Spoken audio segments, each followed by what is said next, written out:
Omicron-driven spike in COVID-19 cases has forced some nations to look to another booster dose, but early signs suggest repeat vaccination may be a hard sell as populations enter their third pandemic year. This is Newswire. I am Dennis Aseto.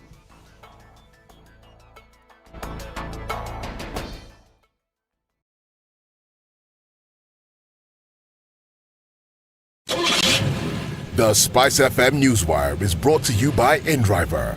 Download the InDriver app from the App Store or Google Play Store to enjoy a safe, comfortable, and affordable ride around Nairobi.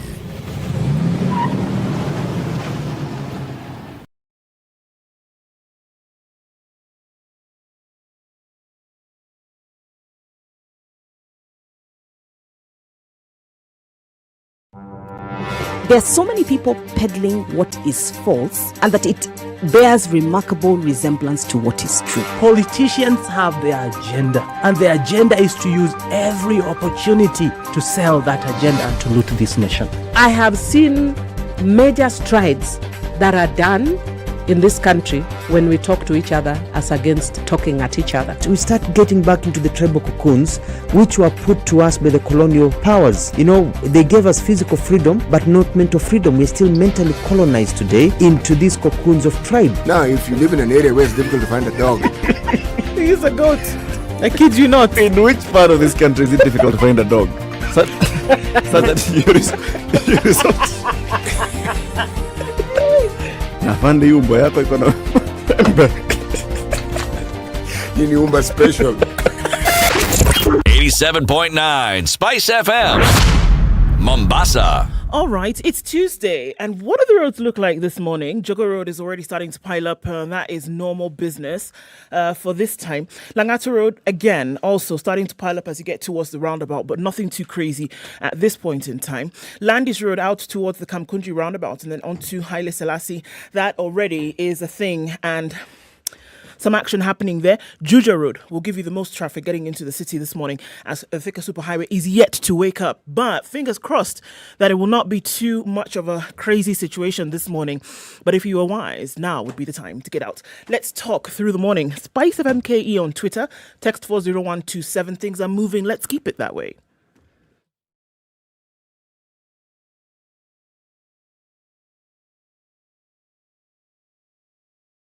Are you ready? Okay. Spice FM.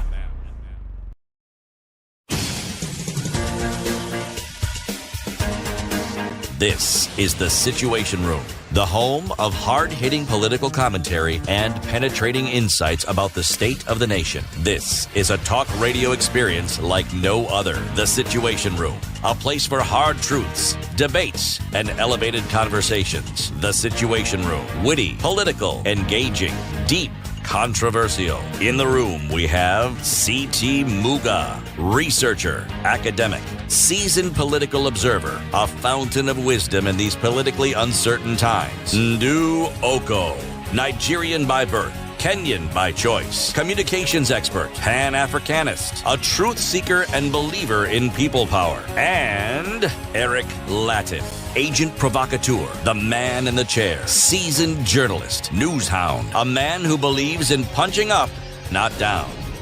This is the Situation Room. How are you doing? Kenya's biggest conversation on the 11th day of January 2022. Welcome to the Situation Room on Spice FM. Eric Latiff, Ndu Okoh, and C.T. Muga with you in the house. City, how are you doing? Very well, thank you, sir. Yeah. Had a good night? I did. And a good Monday? I did. Very good. Very good. Town crier, Ndu Okoh. Good morning. Do the thing. Hear ye, hear ye. Okay. Friends, Kenyans, countrymen, lend me your ears. You don't like that one? Well, you come to Barry. What's that now you're doing? Well, huh? What's that now you're doing? But what's happening? Is there something happening in the town? Yeah. What? The show is about to begin. Okay, it's true. I'd not come ready. You're not prepared? People didn't tell me now. Okay. How no? How body? It's inside the clothes. Waiting the shell. Now, see, when you say how body, then that's like you want to know what's up. But when you say waiting the shell, like what is happening? Tell me what's going on with you, City. Waiting the shell. Waiting the shell. Found it. Sorry? You asked me if I'm waiting for it. I'm telling you I found it. Waiting the shell, found it. Yes. You did do well, Abi. See? Eh? So Abi and I are doing okay. You and Abi are all right. I'm not sure Abi is doing very well. I don't think Abi is doing very well where he is right now. But okay. So what does way mean? Waiting. Waiting is WETIN. It is what is. It's a play on, it's a combination of words. What's happening, what is. Just reminds me of this song that's doing the rounds on social media. Any money way I get like this, not enjoyment. Chop the money, I beg. Any Don't worry about my future. We get like this, not enjoyment. Chop them. Makes sense. Forget about problems. No, that thing. Problems are going nowhere. Problems will still be there tomorrow. My Problem friend. not the finish. Problem not the finish. As That we is say. very true indeed. You can't finish it. And neither can you have a monopoly of problems. Your problems are just yours. Yeah, so you eat the money. If the money you have money where I cannot get like solve the this. problems you have, It's okay. eat that money. Welcome to Kenya's biggest conversation, everybody. So we'll have various conversations. We'll be looking at the papers. We'll be looking at what's happening in the world. We'll be talking about COVID-19. And this is 2022. This is a year that our government said that we're going to be producing our own COVID vaccines. Please don't forget. There was like a pledge like that at some point last year. There was a pledge like that. Yes, It is this year. We'll be discussing that. About getting the COVID vaccines manufactured in Africa, distributed in Africa, research done in Africa. Is there a possibility? The possibility is that research is already being done. Research has always been done. As to whether we are actually able to produce vaccines, yes, we are. In fact, there are parts of this particular continent where they do produce vaccines. Yes. The technology is not a secret. Neither is it overly complicated to the point where you cannot really understand it. No. It is other factors. Okay. That we can, yes. That we will, other factors. That's something else. Yes, now that's other factors. Okay. Yes. So let's look at the COVID-19 numbers first. 4 million new cases of COVID around the world in the last 24 hours. We're now looking at 311,034,676. Still high numbers. And everybody just trying to kind of take it in stride in terms of what's happening. Let's look at the United States again. I mean, as a point of reference, or rather, let's look at the top 10 countries of the world. The top 10 countries and the second two, right, have played within this space of the highest number of COVID-19 cases ever since 2019, except for China. China, was really racking up the numbers in the very beginning and then fell out of the top 100 very quickly because of now their management strategy and what they were able to do. But the next 12 countries, and except for Mexico, which is now at number 16, and a few others here, but these top 12 have remained in this top 12 playing, except for Mexico, over the last 2.5 years. The status has not changed. Some have gone much quicker than others, namely Brazil and India, for example. There was a time where Brazil was number 2, Brazil was number 10. There was a time when Italy and France were number 2 and 3 and 4, with Russia coming. But it's just interesting to see that the top 12 countries hold about 60% of the world's COVID-19 cases and deaths. And if you look at the strategy of each and every one of these countries, some of them not really concerned or not really putting their best foot forward, as has come as self-criticism and external criticism as well, in terms of what they were doing, talking about civil liberties in the United States, talking about a leader in Brazil who just was not ready to deal with it, talking about India, who at one point wasn't really sure what was going on, even though it seemed as though there was a strategy that had been put in place, and then boom, we saw these numbers skyrocket. Italy hard hit at the very beginning, as well as France and Spain. and Iran. So it's just interesting that we've never had new entrants into these top 12 countries with this largest hit of COVID. Those numbers have more or less remained the same. Uganda is opening schools after 2 years of them being closed. 2 years of a COVID closure. January saw now Ugandan children going back to school, and they're really happy to do this. Many told that they're glad to be back to school. It has been one of the world's longest school closures. Authorities warned of at least 30% of children that may never return for several reasons. Children have gone into workspaces. Others have gotten married. Girls, like we saw here in Kenya, have gotten pregnant and then have not returned to school because of several circumstances. Of course, being out of school then posed a threat in other areas. School was often a safe space for very many people. Even though this is recorded by a foreign reporter, we've seen, it here as well, that school is a safe spot. You're out of school for 1 minute, somebody's going to snatch you up to either start a job or get married. And this is what we see happening here. The UNICEF has weighed in here and says we can't let this happen again.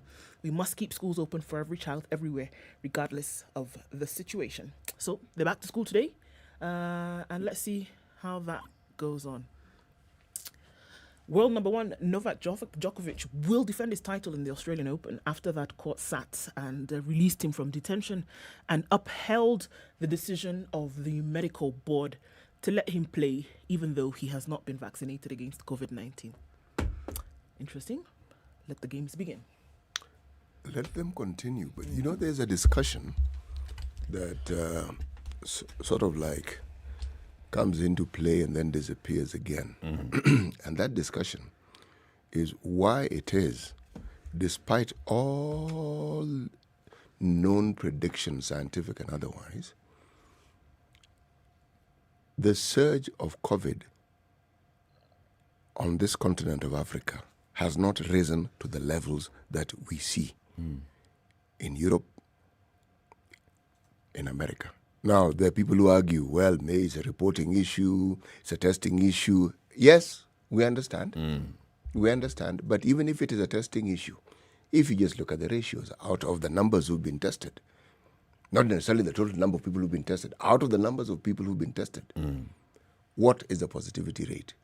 It's a discussion that doesn't seem to be encouraged. Yet, it is a reality. Yep. Our numbers are not daunting. Not that we should let our guard down. No.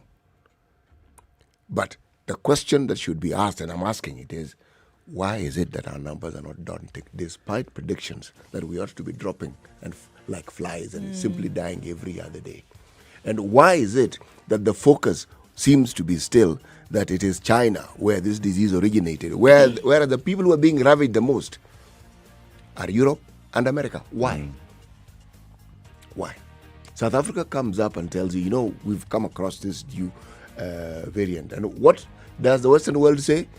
South Africa has. The bun. Exactly, immediately. So, this COVID apartheid, this COVID racism. It's madness. It's crazy. It is madness, it is crazy, and it is a real problem. Sometimes I think it's an even bigger problem than COVID itself. Yeah.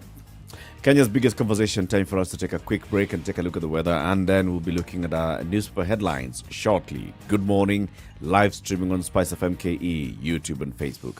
We are also on Twitter. This is the Situation Room, the only way to start your day. Spice up your life. If I'm found guilty, there is no problem. I'm willing to serve. I have no problem. Jails are meant for human beings. They say a society gets the leadership it deserves. If you have a corrupt, crooked and rotten society like we have in Kenya, then of course they will get that kind of a leadership. I think the president should dissolve parliament. That's the best solution at this moment in time. Dissolve parliament. All of you go home. Yes, we all go home. How are we encouraging other people who might have new and creative ideas? Young people who are making money without any government help. They are just buying their own bundles. They are going on TikTok and making money. KRA is coming after them. I've been in parliament for 15 years. We have been unable to pass the gender law. And yet no presidential candidate is talking about it now. Because we are fake. The truth is, all the men refused to vote for that law. What did Sonko do to Pumwani Maternity Hospital? Yeah, he with cleaned his it up. own money. Cleaned it with his own money. That was him as an individual. Yeah. And I did not say he was cleaning his own money. I was saying he cleaned Foot, mouth. Foot, mouth. Eric. Okay. The Situation Room, Kenya's biggest In Nairobi conversation. this morning, mostly cloudy conditions at 16, highs of 25 and lows of 15. It's clear at 13 in Nakuru, highs of 28 and lows of 12. 10 will be the low in a clear Nyeri, it's currently at 10, highs of 25. And in Eldoret, 14 degrees, clear conditions, highs of 26 and lows of 13. It's raining in some parts of Mombasa at 26, highs of 32 and lows of 25, while in Malindi it's partly cloudy at 27. We'll see highs of 31 and lows of 26. Kisumu clear at 20, highs of 32 and lows of 19, while in Kakamega 17 and clear, highs of 34 and lows of 15. Let's look into Kampala, where it's mostly clear at 21, highs of 30 and lows of 17. Light rain in Dar es Salaam at 28, highs of 31 and lows of 27. Looking at clear conditions at 17 in Johannesburg, highs of 25 and lows of 15, while in Lagos it's mostly cloudy at 26, highs of 33 and lows of 26, for 24, and rain showers in Kinshasa, highs of 32 and lows of 24. Let's look out into Beijing, where it's sunny and below freezing, -2 in Beijing. 1 degree will be the high and it'll come down to lows of -8. Bitter winter here. 2 degrees and cloudy in Paris. Again, there is a yellow warning for flooding today, where the sleet and rain is coming down. We'll see highs of 6 and lows of just 1. 9 degrees and cloudy conditions. Slightly warmer in London. Highs of 10, lows of 9, and it's -3. Clear conditions, however, Monday night in New York. We'll see highs of 0 and lows of -9.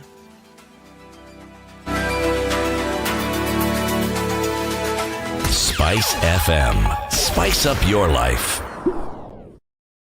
Mature, intelligent talk every morning. Spice up yourself.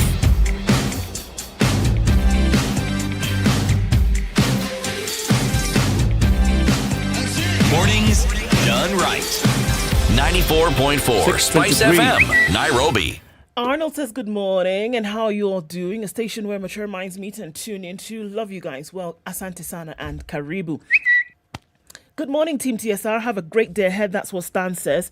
And James Kimanzi says, good morning over there. 87.9 in Nyeri, Mombasa watching. And Charity's tuned in as well. From Qatar, that's where Ronnie is tuned in. He's listening to the show this morning. Kenya is great, but I don't know whether we can software reboot for our leaders. Gash Sage is worried about this morning. Robert says, good morning from Mombasa. And tuned in from Minneapolis. It's been a minute, Waterman. Jeffrey, how are you doing? Sabalheri Nyote, County 001, Kwisha Rauka, Sikunjema, that's what Rogers Lai says from Mombasa. Frankie Odur, good morning, great minds, tuned in from Bamburi. Mombasa clearly is awake this morning. Nashon Musa says he's tuned in and is listening. Kutoka Samba, Nyamira County, he's listening with Lillian. That's where Kijana Wandege is tuned in from this morning. Collins Kipsat, tuned in from Eldoret, and from Machakos Bay. Tuned in. Nanja Kululu is tuned in from Kakamega this morning. We see you guys. Thanks for joining us this morning. Karibuni sana. City. Today's proverb. Chuki ni uchafu wa moyo. Ni hasara kuwa nayo. Chuki ni uchafu wa moyo. Ni hasara kuwa nayo. English. Chuki is hatred. If I may speak Kenyanese, it dirtifies the heart. It corrupts the heart. Yes. And it is a great loss to have it. I agree. So hatred dirtifies the heart. Yes. Leading to great loss. Okay. When I said it, it didn't sound quite the way you said it. Now that I'm hearing somebody saying it. No, in fact, hatred dirtifies the heart. Yes.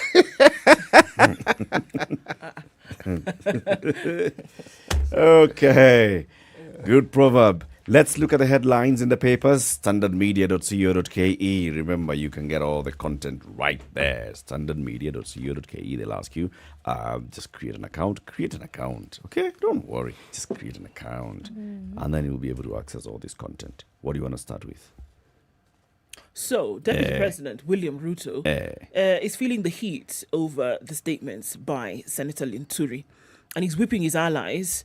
This is carried in the Standard and the Nation and maybe the Star as well, where he says that he has moved to tame hate speech in UDA rallies as a court detained senator overnight. The magistrate is to give more orders today. What did he say yesterday? Our institutions charged with ensuring that we have a peaceful country should not create two sets of laws for two sets of groups. Linturi has withdrawn and apologized. So as far as he's concerned, come on, guys. He made a mistake. He's apologized. Is enough. That was not a mistake. Right. So come on. Why are we, holding on to this for so long? He's withdrawn. He's apologized. Let's move on. No. Other people who would have said the same thing, they have not seen you throw everything, including the kitchen sink, at them. So come on, guys. This is what he has said. Now, the chief magistrate has something else. I don't want to be accused of politicizing this case by sitting beyond 5 p.m. First of all, I have taken an oath to defend the Constitution. I will give more orders tomorrow being today. I want to ask the criminal justice system and the National Cohesion and Integration Commission, remember we sat with them yesterday, to apply the law equally when dealing with hate mongers. And this is according to MP Aiden Dwale. And saying that, it seems as though when these things happen in different quarters, we deal with them with kiddie gloves. But then when it's somebody who may be in a different leaning to this, Did he or did he not utter the things he uttered? Okay, so now, we'll continue that as I give you more details of the story. He uttered the things he uttered, and he said, Yes, I did. uttered the things I uttered, and I was completely out of line, and I unreservedly apologize. Let me just, can I give you more of the details of this story then, Cece, then you can, the second line of this story says the Deputy President regrets Linturi's words and warns allies against hate and divisive politics. He has taken full responsibility for the utterances made by Meru Senator Mithika Linturi, terming them as regrettable. All right. He was speaking in Bomet and Kericho a day after authorities arrested Linturi over alleged incitement. Ruto warned politicians allied to the UDA against using language likely to cause divisions in the country. Linturi was arraigned at Nakuru court yesterday over the alleged incitement statement made at a political rally in Eldoret. He spent a second night in the cells. Yesterday, when Ruto took to the podium at the Bomet Green Stadium, he sounded apologetic, saying Senator Linturi had realized he made a mistake and apologized unreservedly to Kenyans. The DP, however, cautioned his allies against reckless talk, saying they should watch what they say to avoid causing hate and divisions. I want to say we do not subscribe to hate, and we do not support any talk that profiles individuals or groups or communities, because we are a party that strives for unity, he said. But he added, those talking about Senator Linturi's recent sentiments should know that Linturi has withdrawn and apologized unconditionally to Kenyans. He at the same time has asked the government to be fair, government agencies to be fair while applying the law, adding that there should not be two sets of laws applied based on an individual's political inclinations. And finally, our institutions charged with ensuring that we have a peaceful country should not create two sets of laws for two sets of groups. He is right. That shouldn't be the case. When the Nuremberg trials were taking place after the Second World War, many of the people who were arraigned in court were apologetic. Indeed. And they regretted. Many wept. After having been in the dock. Yes. But were they going to reverse time? Were they going to resurrect the 6 million plus people who had died because they had now apologized? When we go across the border, not too far away from here in Rwanda, utterances such as this one, where people started referring to individuals as cockroaches, you dehumanize them. Dr. Wandia Njoya did a very splendid job of writing about this and how the dehumanization process eventually makes it easy for you to exterminate other human beings because you've dehumanized them to the point where they are no longer human, they are subhuman, or they are... Human. Yes, they are creatures that you find despicable and would easily want to get rid of. You cannot reverse the impact of the things that people say. So an apology is all good and well, but it does not reverse what you've set in motion. It doesn't. And as for an apology, and as for regrettable, this isn't regrettable. This is atrocious. This is terrible. In fact, why he is being charged with utterances only, I don't know. These utterances, when we full know historically the consequences of such things, you charge such a person with crimes against humanity, not utterances. Because the utterances have dire consequences. There are people who did not sleep. True. There are people who are not sure that they're going to be attacked. There are people for whom it resurrected 2008 all over again. An apology and being carelessly tossed as he has apologized. It's finished. It is not finished. It is not finished. See, unfortunately, with some and the deputy president himself was at that meeting. If he regretted it, the moment those words were uttered, he ought to have stood up and said, no, we are not going to have that. You ponder it overnight. The following morning, you probably had a caucus and decided. And then now it is. These aren't regrettable things. These are terrible things. These are horrible things. This trend and this culture where you apologize something away. Yeah, we said we are going to do it, but see, we are still doing it. The question is, I mean, I hear it, and I hear it. But then I think the question on many minds right now is that had he not been arrested, would there have been an apology and all of this back and forth? He apologized before he was arrested. He apologized before he was arrested. That is true. He did. There was a lot of hue and cry. I mean, there was serious backlash. He apologized before he was arrested. He was arrested. I completely agree with what you're saying, CT. I mean, it shouldn't just be swept under the carpet and say, a slap on the wrist is not enough. He has apologized unreservedly, and that is enough. There are some things that there are mistakes that you make that you pay for. Indeed. But it's a mistake, yes, but you pay for it. But guys, think about the seed that has been planted in the minds of some who would use this then as, ammunition to go ahead and do whatever it is. The seed has been planted, and that is where the danger lies. Yes. All these other things happening, arrest, court, doesn't matter. The seed has been planted, it's germinating, and there will be, following action. Yep. And that's the danger that lies in these things. Yep. The people who went before the Hague-based court and then were given life sentences, were they actively involved in any kind of violence? No, they were not. They were probably living in some swanky villa somewhere in another country at the time where this was happening. But all they needed to do was plant the seed. And that is the danger that lies in this thing that we're talking about. So that's why, in the same breath and with the same force, the MP for Kitutu Chacha South, Richard Onyonka, needs to face the same heat. Indeed. That thing, you don't allow anybody. You don't allow it to fester. It doesn't matter where it's coming from. It doesn't matter who even. It is uttered, there are consequences, and they're immediate, and these are the consequences.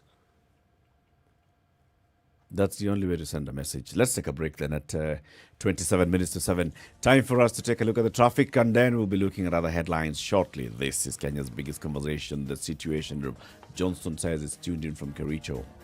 SpiceFM is loud and clear, 102.5 in Kericho. Very good morning to you.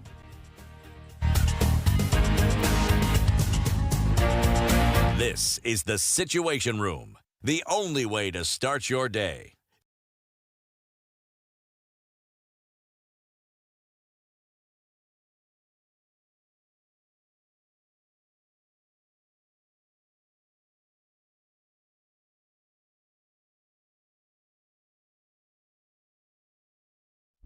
Classic soul, R&B, smooth jazz, neo soul, and nostalgic ballads. Make some noise. Yeah. You're listening to Spice FM.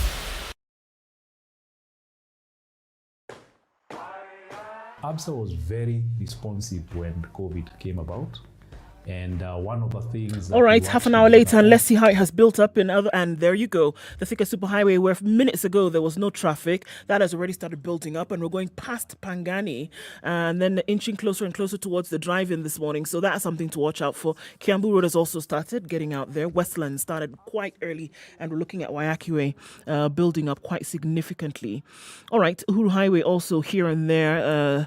drips and drops coming from Mombasa Road. That continues as well. Speaking of Mombasa Road itself, coming out from Sabaki is where we see some traffic today going towards the SGR, and you're going to get towards General Motors without too much of an issue, but that's building up. North Airport Road looks all right until you get to the Eastern Bypass, and we're looking at that spot right at the AP Training College where there's some traffic this morning.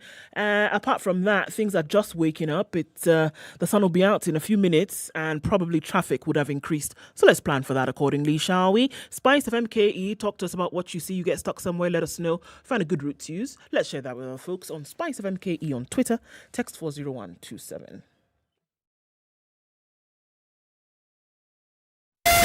Spice FM, Malindi.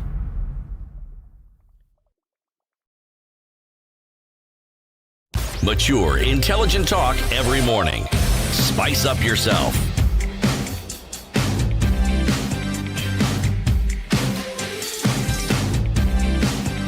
Mornings 24 to 7. So 94. let's go to Lamu, because what we were first told was Al-Shabaab.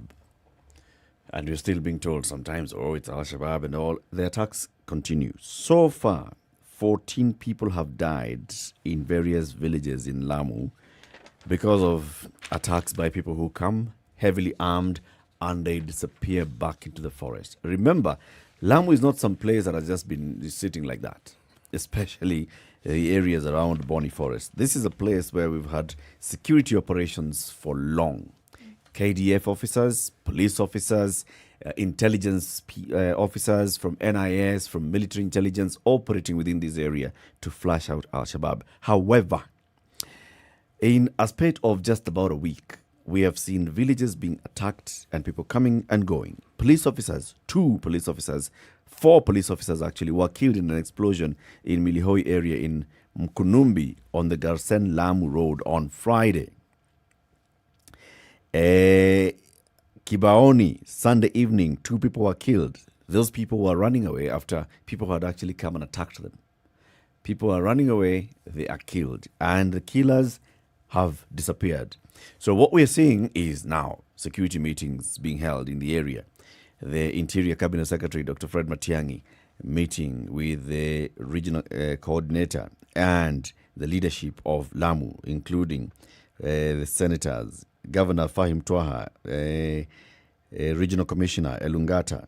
Adequate security personnel has been deployed to deal with the attackers. There should be no cause for worry because we have found the loophole and we have sealed it. That's what Elungata said. Meeting was also attended by the Lamu County Commissioner Samson Macharia and the Coast Regional Police Commander Manasseh Musyoka. The Lamu leaders commended the national government for quick intervention and are appealing to residents to remain peaceful and united while the multi-agency security team handles the matter. You know, and we said it here last week, this is not Al-Shabaab. When Al-Shabaab strikes in this country, you will know. Security agencies deal with them immediately. Immediate. And security agencies are able to tell you who. So first of all, Al-Shabaab attacks, they are not attacking at you publicly. They plan that thing. It's a cat and mouse game with the security agencies and intelligence. When they successfully execute a mission, they've basically beat the intelligence 1-0. Intelligence agencies and security agencies are doing catch-up, and they catch up within hours. They attack 14 Riverside, and by the end of the day, security agencies can tell you, these are the people who attacked us. Indeed. This is where they were staying in Ruaka. This is who was helping them. In fact, we have arrested the people who helped them. Within hours, they are arrested. Same thing with Garissa University. Same thing in Westlands. Same thing in Lamu when Al-Shabaab attacks. Now, these are people who are attacking, coming from a forest, armed heavily, get into a village, kill people, kill security police officers, go away. And our security agencies and intelligence are not able to tell us who they are. Lies. It cannot also be just a ragtag militia. If our intelligence can tell us an external threat that comes and attacks us and they are able to tell us who they were, how is it that our intelligence services are not able to tell us who is orchestrating violence in Lamu? I think it's just that they're not willing to tell us, not that they're not able to. They're not willing to tell us who it is, because I'm quite sure that they know who it is, who is perpetrating and who is behind all of this. Because again, I say that the business of conflict is not cheap. The business of conflict is an expensive affair, and that there's somebody who's being provided with these things to be able to do some of these horrible things that we see. And that to keep the peace has not been possible either. To keep the peace has not been possible, notwithstanding that there has been then this dusk till dawn curfew, 1. 2, beyond that, more people have died in attacks. 2 more people have been attacked by the same gang that security agencies are saying they cannot find. When there's an external... They have identified the loophole and now they've sealed it. When there's an external attack from outside the country, you're able to do the due diligence and find out who it was and then plug that gap, right? External. Now, these are people who are operating and residing within the same area, and you want to attacking tell in us, the evening, this village, they go back. Yeah, then they go Tomorrow back and hide they'll attack wherever another it is that they're village hiding. and they kill people. Then you would have us believe that it is proving a bit difficult for you to find these people in the den where they have gone to hide. Come on. Let's just paint it like that and leave it there. You know, if you understand how government works, even if you just an inkling, government is an extremely effective and efficient machinery. Government. And you're talking about security and intelligence forces in this country. Those people are experienced. Those people are highly trained, highly motivated. Completely. They know what to do, how to do it. They know. There are units within units that specialize in all sorts of things in this country. As for intelligence, my friend, we inherited this intelligence service from the British, okay? Who understood intelligence is not something that is in your face. It's with you on a daily basis. You're with it. The person whom you chat with, your best friend, that's a whom you work with. Yes. But that's what they do. So when you talk about perpetrators, they know who these people are. They know exactly who these people are.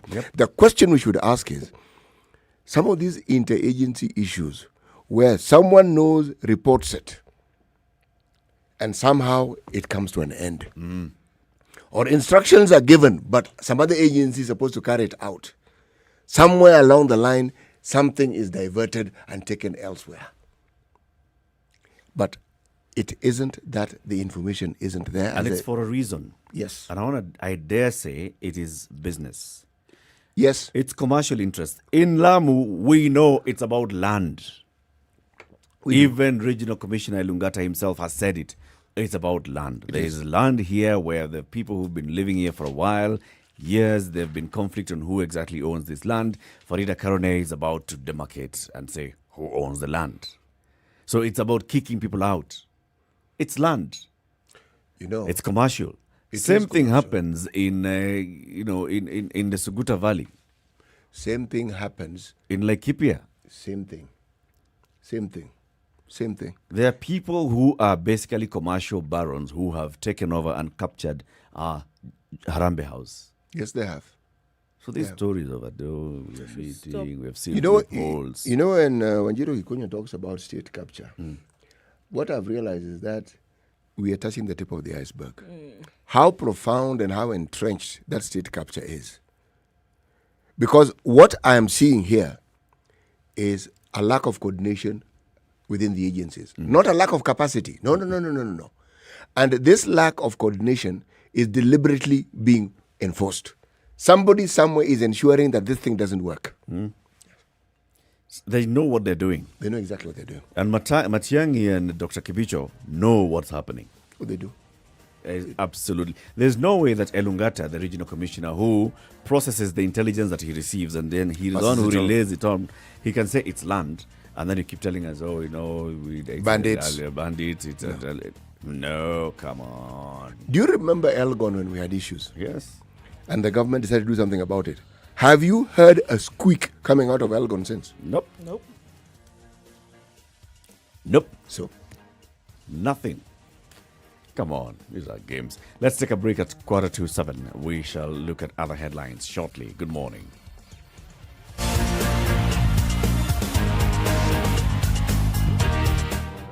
No, this wheelbarrow, how can you give people wheelbarrow?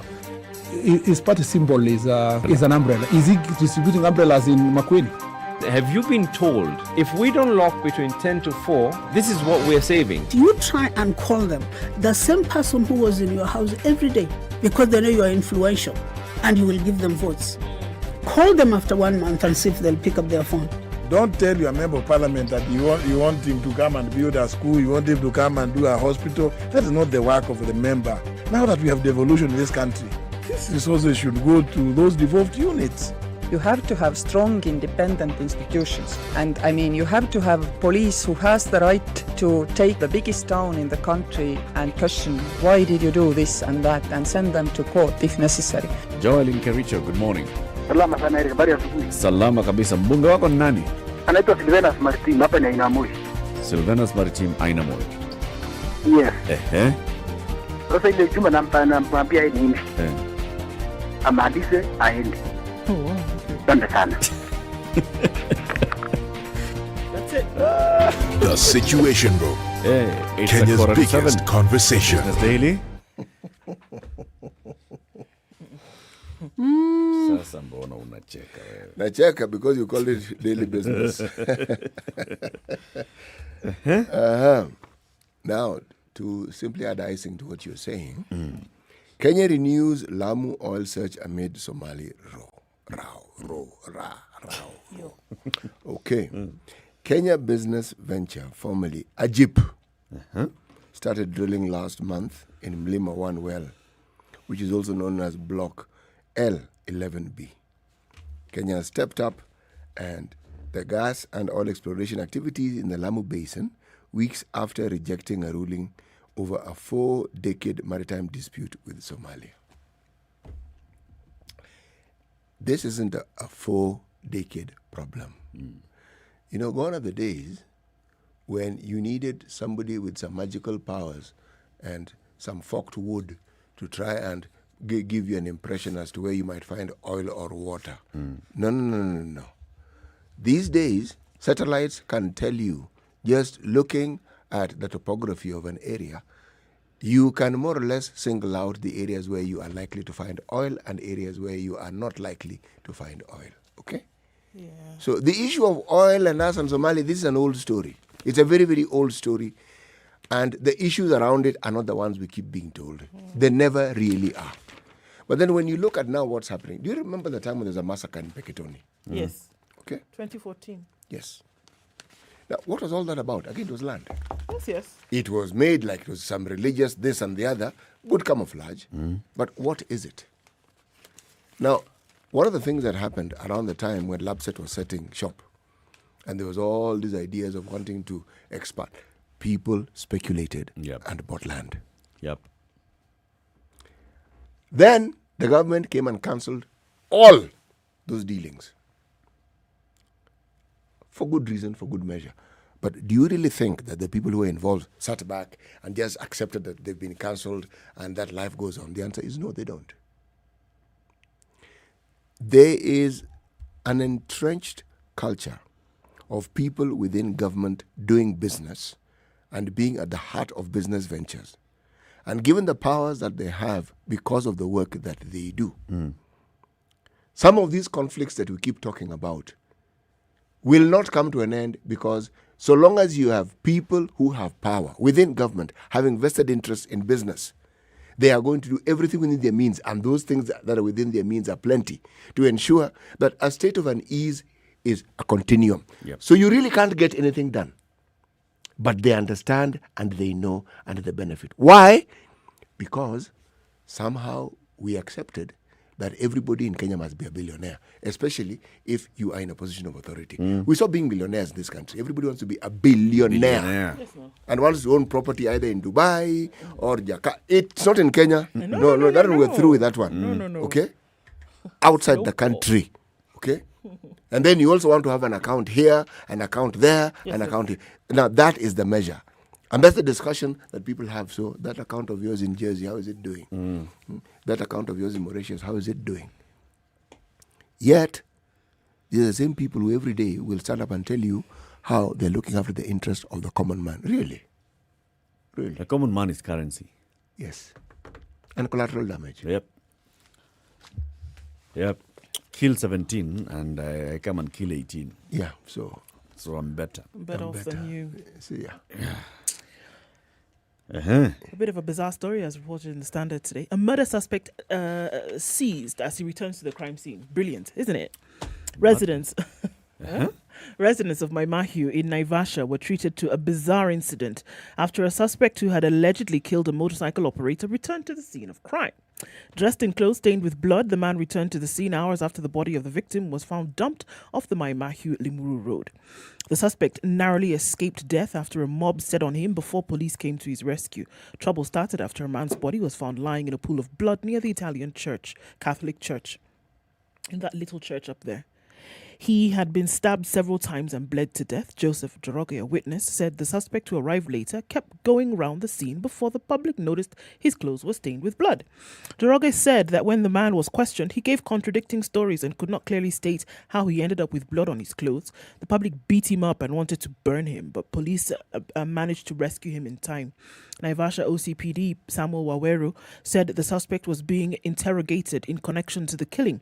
We had a murder incident in Maimahiu, and we have one suspect in custody who was arrested at the scene of the incident. Meanwhile, transport along the road was temporarily disrupted after a middle-aged man was hit by a car. So this is a different story. But that was interesting that he decided to come back to the scene. And it would seem as though they suspected him being the one who then... Because he was wearing bloodied clothes. Yeah. Is that enough, really? Well, you show up in bloody clothes at a scene. So he does not have a coherent story. I mean, so... His stories are contradicting. Why are you here? Why do you have blood on your shirt? How do you know this person? And all those answers, I mean, people are hearing different answers coming from this same person. You're like... This must be the person. Yeah. It's such a bad way to die. Stabbed in a church. Just outside. You know, and that's a historic church down the escarpment. The old Italian church. The question that one wants to ask is, it's a question I always ask, what brought this about? Yeah. Because a stabbing in a church repeatedly, that person wasn't stabbed by mistake. Nope. Not several times, that's for sure. Nope. The headline in The Nation today, more Kenyans sink into poverty, according to a report. Not just anybody's report, civil society, blah, blah. It's the Kenyan National Bureau of Statistics report. Millions of Kenyans have sunk into poverty during President Uhuru Kenyatta's administration, indicating a mixed economic legacy for the outgoing head of state, whose government has spent billions of shillings on infrastructure projects and overseen Kenya's jump into the category of lower middle-income countries and also the sixth most developed country in Africa. A new report by KNBS shows the number of Kenyans living in poverty jumped by 15 percentage points since 2013, when Uhuru took over from Mwai Kibaki. The Sustainable Development Goals Fact Sheet 2021 survey that was released on Friday shows the number of Kenyans living in poverty increased from 38.9% of the population to 53% of the population between 2014 and 2018.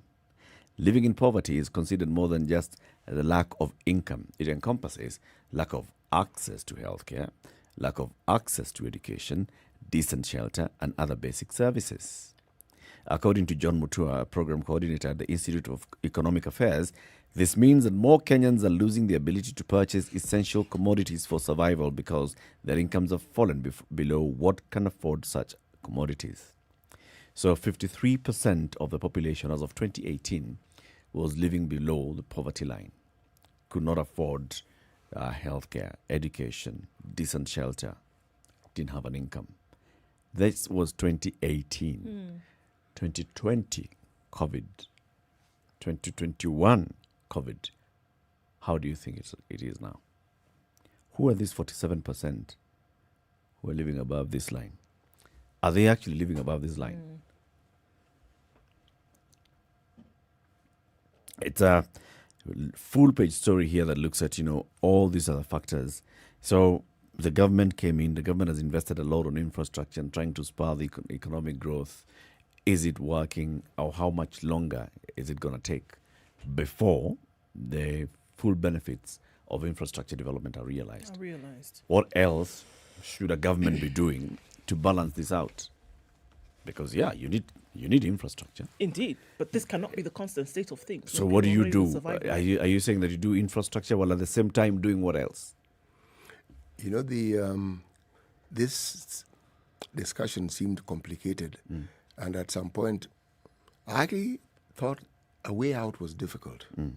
The discussion we had with the governor for Laikipia opened my eyes to something quite profound. It's the entire concept of lateral thinking, finding solutions within just your setup. Forget external issues. What decisions, what policies, what laws do we have in place that may be a bigger hindrance than a help? How do we change these things? So that, because clearly if we're paying our debts, it means we have money. We may not have money to do everything that we want, but it isn't as though we do not have money. Now, just the thinking of how to think differently and how to seek solutions differently, that to me was a clear indicator that many of these problems that we say we have are problems that we can actually solve. Let me explain what I mean. I was looking at what you call the Daily Business, which is actually the Business Daily. And there's a story, a very interesting story here. The Canadian government has set aside $40 billion to compensate victims of the system that racially disadvantaged them for decades. That's Canada.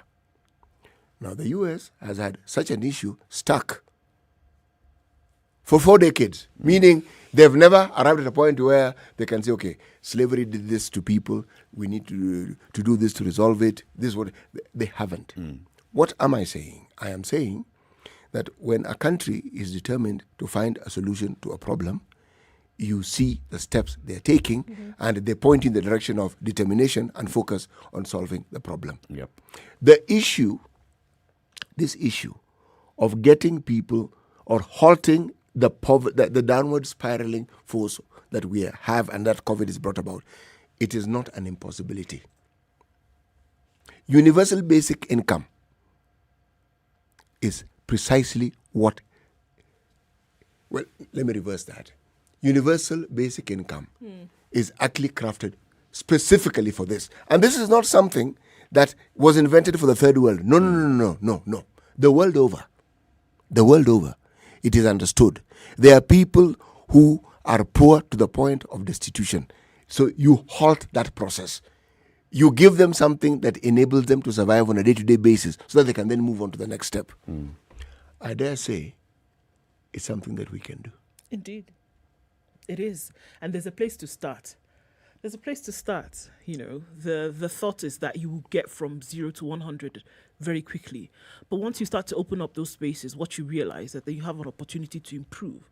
Because the question is, so we need infrastructure and that kind of development. But are there other things that you can do at the same time?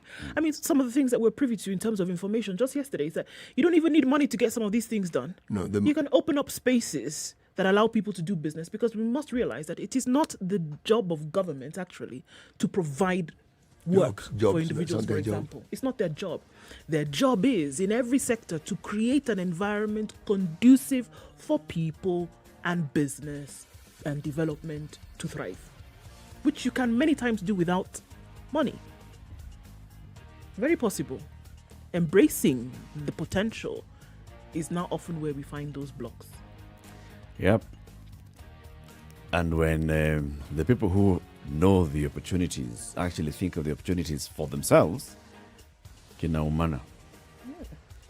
One day we should discuss this Ndego report thing, by the way, CT.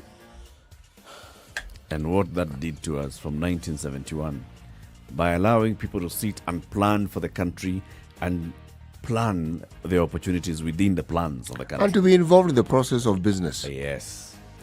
Kenya's biggest conversation. Keep it right here because we want to go into the news and then we continue looking at other headlines. Good morning. It's 7 a.m.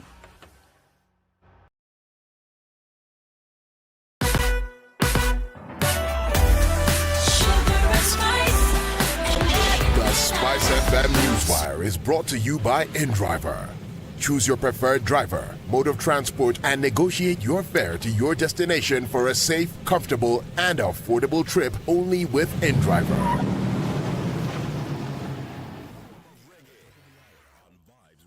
The latest news from around the world. 94.4 Spice FM.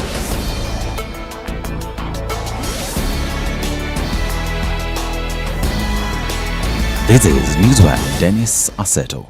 Meru Senator Mithika Linturi is expected to take plea today after spending another night in custody following remarks made during Deputy President William Ruto's rally in Eldoret on Saturday.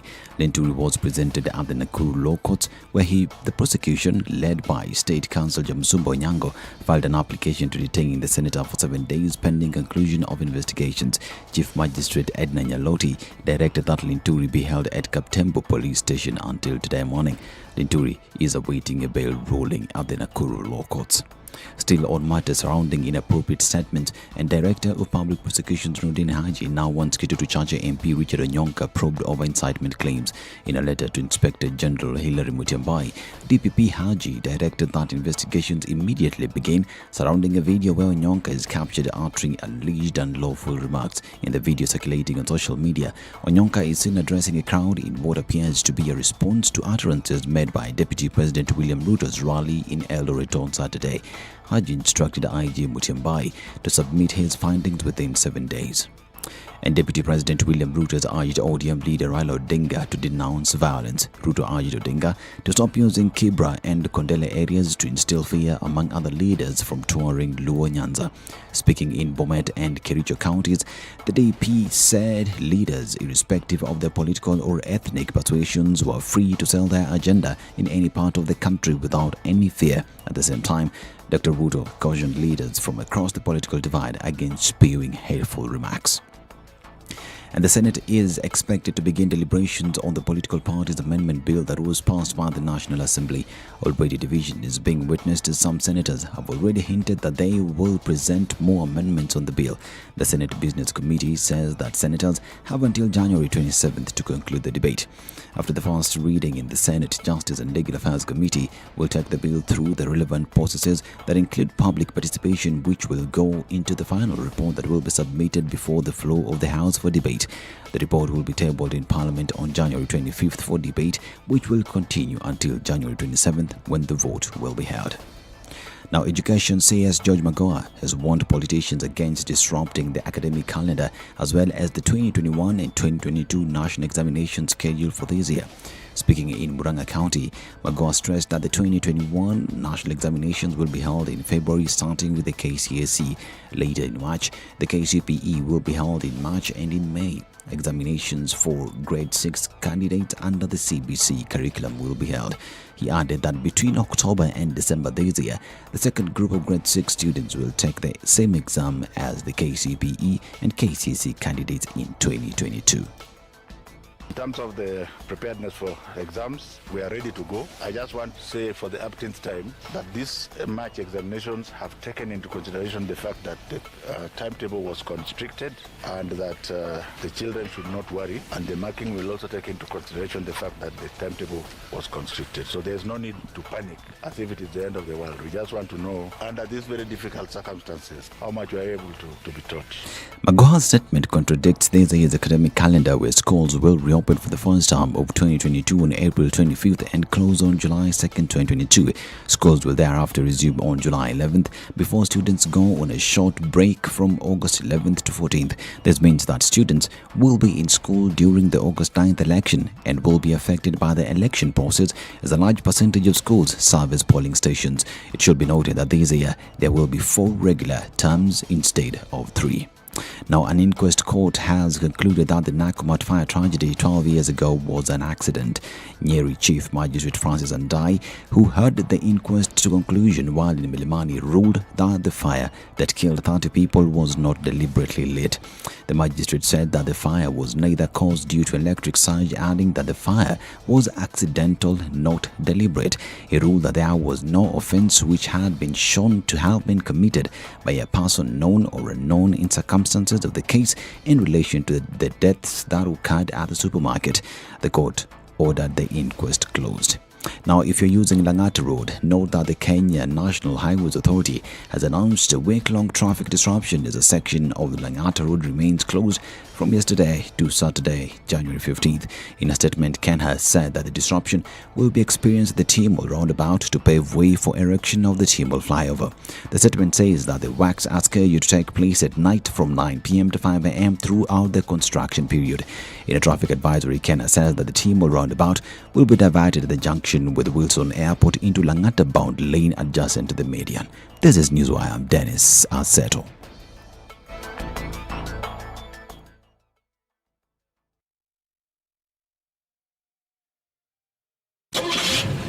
The SpiceFM Newswire is brought to you by InDriver.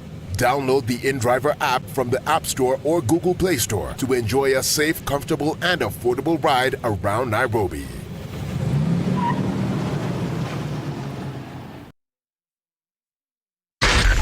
SpiceFM, Nakuru. Off Jogger Road, just past the Makadara train station, quite some traffic this morning as you're getting to the roundabout, the City Stadium, and then not too bad on Landis Road this morning. Kamkunji is not taking such a big hit right now. Some reprieve after some days, so it's good.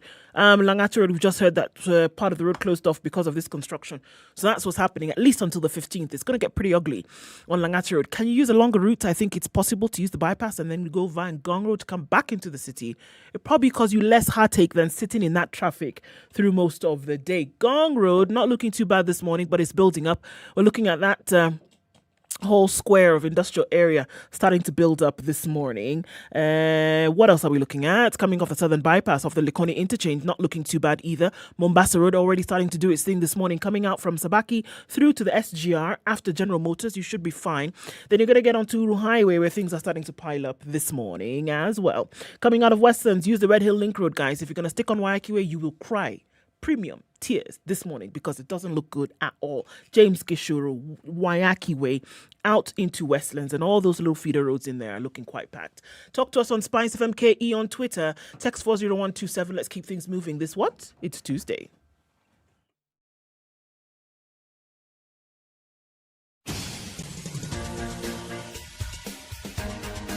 This is the Situation Room, the home of hard-hitting political commentary and penetrating insights about the state of the nation. This is a talk radio experience like no other. The Situation Room, a place for hard truths, debates, and elevated conversations. The Situation Room, witty, political, engaging, deep, controversial. In the room, we have C.T. Muga, researcher, academic, seasoned political observer, a fountain of wisdom in these politically uncertain times. Ndu Okoh, Nigerian by birth, Kenyan by choice, communications expert, Pan-Africanist, a truth seeker and believer in people power, and Eric Latiff, agent provocateur, the man in the chair, seasoned journalist, news hound, a man who believes in punching up, not down. This is the Situation Room, the only way to start your day. 8 minutes after 7. Good morning. If you're just joining us, welcome to Kenya's biggest conversation. This is the Situation Room on Spice FM. We're also live streaming the show on SpiceFM KE, YouTube, and Facebook, and our website, www.spicefm.co.ke. CT has the day's proverb. Chuki ni uchafu wa moyo, ni hasara kuwa nayo. Translate. Hatred. It's not good. No, I'm not going to use Kenyanese. It darkens the heart. And the end result is a great loss to whoever has it.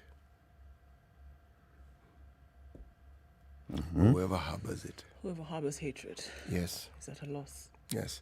Essentially, they're saying hatred will do more harm to the person who harbors it than to the person to whom it is directed. Yes. Indeed. Yeah. Okay. Chukia nini kati yangu? Mimi na wewe. Sina makosa. bwana. But you see, our politicians have added another footnote to the sina makosa. Sio mimi peke yangu. Hata nyinyi mko na makosa. Kwanza makosa yako ni kubwa kushinda yangu. Kubwa kushinda yangu. Yes, so chuki ya nini? Na wewe pia uko na makosa. Hey, okay. So the story in the news then, we've just had Education CS Professor George Magoha talking about the calendar. So schools have reopened and all, and this is taking place. And he says, you know what, politicians, please do not disrupt our calendar. The way we are working on it is, when are the exams supposed to take place, Ndu? Page 4, the Standard. We're looking at March this year, and again in December. So March, there's another one in May, grade 6. Yeah, so the grade 6 CBC assessment. Remember that there will be the big assessment for the CBC curriculum takes place in grade 6. And then thereafter you have 7 and 8, but it's going to be a yearly assessment. But the big markers are grade 4 and grade 6. And the Form 4s? Yes. Okay, and the Standard 8s? And the Standard 8s. Okay. However, with Standard 8 and Form 4, you will have 2 sets of exams this year because we're ending a year in March, right? And so you will have the KCP and KCSC, and we're doing a full academic year between April and December. And so we will have another set of exams for KCP and KCSC in December. Professor Magoha is saying, I appeal to those who will take over after President Kenyatta's term ends to ensure these already existing programs go on without interference. This one, please, just make sure that there is stability on this, even as we have change of guard in the political front. This, let's make sure it happens. Now, when it comes to the issue of management of the education sector, he warned politicians against interfering in an election year, saying those who dared would be dealt with. Public servants are mandated to ensure the continuation of government programs, and we appeal to those who will take over to make sure that this continues. About those CBC classrooms we were talking about, he's back on that topic. He said some classrooms are already at the painting stage. And I appeal to the contractors to complete the works before March so that we can embark on phase 2, which will start in April and end in June. If you come from somewhere where the actual classrooms are being constructed and you have seen them with your own 2 eyes, please tell us. Please tell us. In fact, if you're a teacher and there's construction of new classrooms taking place in your area, please tell us.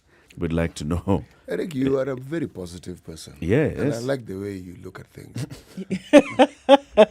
May I want to be told about the desks? Oh, you're still on desks. Oh, you have classrooms, there are no desks. Yeah. How are people going to learn? No. There are no chairs, there's no furniture. I'm actually being factual here. Chiwacha, we finish the classrooms first. No. Once we finish the classrooms, then now look for desks. What we don't know if it's there. You're asking for classrooms. You're asking for classrooms in the ones that were constructed in the previous year. Yes. Those went to the classrooms that exist. Those are the classrooms that were there before. The 300,000 desks went to classrooms that already were there existing before classrooms. already had the furniture. Oh no. That's why learning was taking place. No, there were many that. No, there were many that there was did not exposure have. that were poor quality desks. And then we saw pictures of students learning under trees keep and all tying of your this. tongue around your neck. Go on. So then President Uhuru Kenyatta, in his wisdom, looked at this thing, and people there was who were congestion in said, classrooms, you know and because we needed to decongest the way children are sitting as we reopened because of COVID, they needed extra seats. This is when we even desks. had CS Professor Magoha telling us, you know what? Even if we have children learning outside, let them at least be sitting in a desk and chair. Outside. That's not. Why is he telling us things that are already happening? So there were not enough. Children learn sitting on the ground. There are these areas in this country that were affected by what people call it a flooding, but it was a backflow. Okay? Many of these people have not gone back. Those schools that were affected. Yeah. Those schools are still non-functional. People moved from their homes. The churches where people had been harboring also got flooded. They moved away. So, you can move the furniture. You are not going to move the building. So essentially, you're saying that they then moved to schools that were already full and they made them fuller. As they waited for 2022, when they would now construct new classrooms, and if they were too full, they would move some. Look, we don't know if these classrooms are going to be turnkey classrooms, whereby the construction of the classroom then means that everything that is needed. Class plus everything. It has everything that you need. We don't know. One can only hope. However, as Eric is saying, exercise some patience. No. I am exercising patience. That's why 4 billion shillings has been released to do how many classrooms? 5,000 by March. All right. 4 billion divided by 5,000. 200. 2,000, sorry. It's okay, Ndu. It's 200,000. Mathematics is always a problem. So 4 200, billion. 200,000, 4 2,000. billion. It's okay, just keep going. What is your point? How much should we add so that it balances out? People should go and sit down, I beg. What is your point? My point is this. You asked me to be patient. I am being patient. This classroom is the new So you're saying it's 200,000 per classroom? As in terms of shilling? Yes. It was 4 billion shillings divided by 5,000, because 5,000 classrooms. What we were told was that... How much per classroom? 200,000? That's expensive. Very expensive, unless you talk about 2 Gs. It's very expensive. It's very, very expensive. For a classroom? Yes, it is. 200,000. 200,000 for a classroom It's is too very much. high. It's too high. You know, it's 4 walls, At best, 3 windows. That's why I'm asking you. Maybe it comes complete with And everything. the only room that has 4 walls is the first one. The other consequent ones is 3 walls. 3 walls. Well, Yes. it depends if they're only building one classroom. Yes, if they're only building one classroom, then it's 4 walls. But still 200,000. Too much. I laud the efforts that are being made to ensure that these gaping holes in our system are being plugged. I laud it. It is clear that stating with clarity and with foresight what ought to happen and actually seeing it happen is difficult. I've come to accept that one. Now, is it also possible for them to tell us things which can possibly be done? Or categorize as to, this is what we envision. For now, this is what we are going to do. Because I even doubt, when they say 4 billion has been released, that to me is also confusing. You don't believe it? No, I actually don't believe it. Because when the government tells it has been released, has it been released so that schools can access it? Or does releasing mean it has moved from one system within Treasury to another system and it is awaiting an approval by somebody so that it can actually go to schools? What do they mean? It's actually significantly more, because if we're saying 4 billion divided by 5,000, it's 800,000 shillings per classroom. And if you're saying 200,000 shillings was too 800,000 per classroom. That's too much. Yeah. Even turnkey, it is too much. Which is what we're saying a hospital, a clinic, a hospital facility in Nairobi was being built for around that price, right? Hospital. Yes. At whatever level, they were able to do it for around that price. So this is what we're looking at now. So the hope is that maybe it is turnkey, that everything you need, including labs, etc., and that it's a whole block of classrooms. I mean, this is why I was saying yesterday that it was extremely important for you to let us know exactly what is being built here and where it's being built. Is it a high school facility? Is it a primary school facility? What is it exactly? It's a CBC junior secondary facility. So does it come with everything that is required for the curriculum? Because 800,000 shillings for 4 walls? Eric, the reason why you hear me sounding the way I am, there was a period when there was this saga of money that should go to the counties. God Almighty. Was there not a back and forth? Because we're told it has been released. We had governors telling us that we have not seen that money at all. And forget this one. We haven't seen it for X number of months. Government, Treasury, we have released. So when you say you have released, what do you mean? Some classrooms are at the painting stage. Where? Which one? Yes. The Cabinet Secretary for Education says this. The Cabinet Secretary, and he has been on tour inspecting these classrooms. Yes. Which classrooms? The ones which are being painted? Yes, there's new ones. For man which was released just the other day? Yes. It's not a road, city. It's not a bridge. It's a classroom. Okay. If you are in an area where a classroom is being built from this government program, where we're talking about building classrooms, in various schools, and you've seen them taking place. Just tell us about the school, the classrooms that are being built, and what is being built. Eric, how big are they? I know how these things are done. The school that I am chairman of the board are building one classroom. And the way You've received the money from the government? No, it is capitation that is given for students. It is 6,000 shillings per student. Now, that money you can decide what to do with. So we are putting up one additional classroom because the number of students that we have has increased. What's the capacity of that classroom? It should be 40. 40? Yes. For 40 students? Yes. How much is it costing you?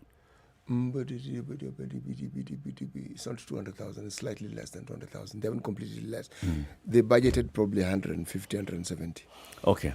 The process of actually putting up the classroom, what are the stages? Is there an inspection? Is there something that you receive, an approval that you receive from the ministry? You don't just start building. You don't wake up. So you have to be told what kind of material to use. There are specifics that you're given, and you bring Ministry of Works to come in and tell you this and tell you the other and explain this to you. And then you go through the process of choosing somebody who's actually going to put up the building, blah, blah, blah. And they've got to be approved. Oh, yes. The Ministry of Works, it's not just a local parent who knows how to build. No. And has been approved by the village that he's a good builder. Not that one. No. Government things, you follow procedure. So we're not going to have a chicken mesh kind of classroom? No. Proper classroom. Proper. Not going to cost either. less than 200,000 shillings.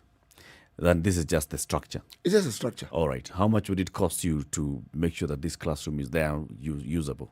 Desks, blackboard. Blackboard, that one comes in with the building. That is not a problem. That one comes with the building. Furniture, we haven't discussed yet. But there are plans to get the furniture underway. Yes. It's going to have a cement floor. It has a cement floor. Does it have a ceiling? Yes, it'll have a ceiling. Hey. Advanced classroom. No. I am simply trying to explain that the government has standards for the sort of classrooms that they expect. Yes. You don't just build a classroom and say, we've built. No. There are government standards for these things. Yes. You see, the CS is sometimes caught between a rock and a hard place. I even understand it, okay?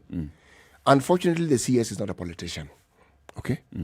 So he doesn't know how to twist his tongue around his neck properly the way politicians do, okay? And then unwind it. He says things because he has been told, and he goes out and says, this is what we're going to do.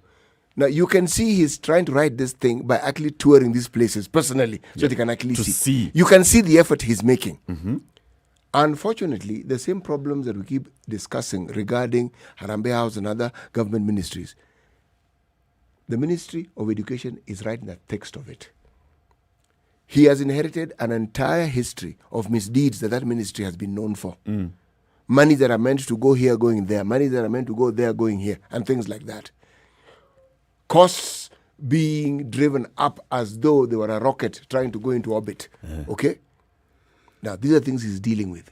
So, I understand all this. Now, having understood it, okay, this is an educated man. A little truth will not kill us. What truth do you want? The truth that I want is this. First of all, explain to us when you say money has been released, what do you mean? And when exactly do the schools expect to actually receive the money so that it is in their accounts? And even in addition to that, I would also like to hear, and I don't think it would kill them in any way, to say, look, this is what we have mapped out. County X, we are going to build this number of schools. This is what it's going to look like. County Y, it's going to look like this. Here we are being told some are at the painting stage. We don't know who has been chosen to do what. We don't know which schools have been chosen to be built in whatever county. Nobody knows anything like that. Then you'll just be told someday, yes, in fact, 10,000 schools were built. If you like, go and find them. But we are telling you that they've been built. I mean, those who need to know. Precisely. See, the parents and the boards of management and know that there was no school here before. And the director of education, and the director of education in an area where the school is gonna get an uplift with an extra classroom or two. They know. Eric, I am not saying that the ministry is doing nothing. Of course not. No, I am saying it really helps when you provide infinitely more light. You shed more light on these issues and give details. That when we are having this discussion, Half of the questions I want to ask have already been answered because you've told us and one can cross-check. Okay? When you inherit a situation where there's more gray than there's any other color, then it behoves you to actually bring the distinguishing difference and tell us this is black, this is white. It helps. It may not necessarily be a good picture, but it helps. Yes. Still on education, really quickly, even with all of this ambiguity and grey that we are talking about, the same CS has said expect easy KCPE and KCSE exams. Questions will not be hard, he says, and marking will be moderated to factor in COVID challenges. He yesterday assured candidates in national exams due in March that test questions will not be hard and marking will be moderated. The first of 2 Class 8 and Form 4 national exams will be done in March and the other in December.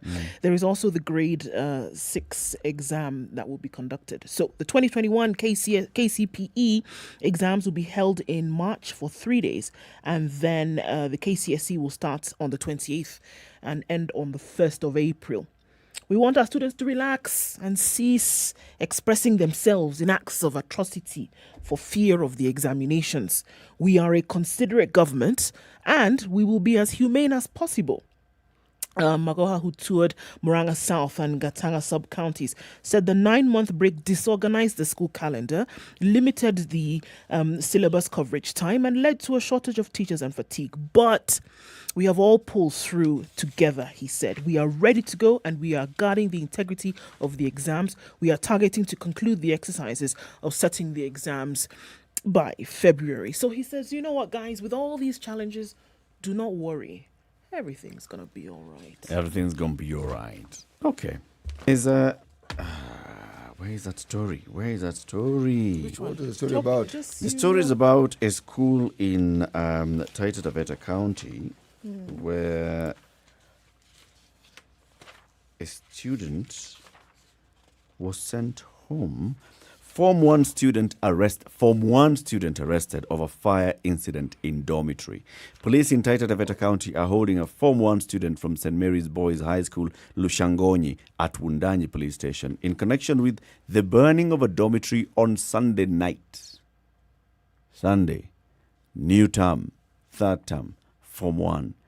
According to County Police Commander Patrick Okeri and his education counterpart Samuel Onjohi, the dormitory was raised by students and that he had dispatched the area education officer to the school to compile a comprehensive report. St. Mary's, one of the largest and oldest Catholic-sponsored secondary schools in the Coast region, is the 4th learning institution in the county to be raised down by students among over 30 secondary boarding schools that have suffered similar fate countrywide. Imagine. It hasn't stopped. It has not stopped. And then there was the other story that I were looking at earlier, Ndu. Still on education, where a parent has gone to court to sue a school that had suspended his son. And the case here was, so this young man is in a classroom and he says there were mosquitoes and other insects and there was a foul smell. So the boy has incense and he has a matchbox. So he comes to class with the matchbox and incense and he lights the incense. The school administration takes up this matter and they're like, first of all, matchbox, incense in a classroom, and you're burning incense. What's this? It's a case of indiscipline. Sends the child home, says, come back with your parent.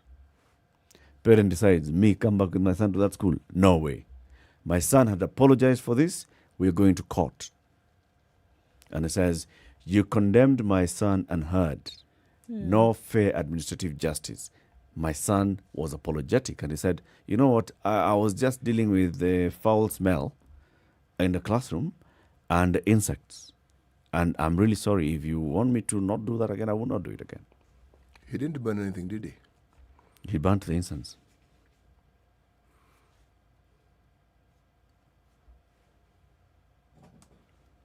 How do you balance that one?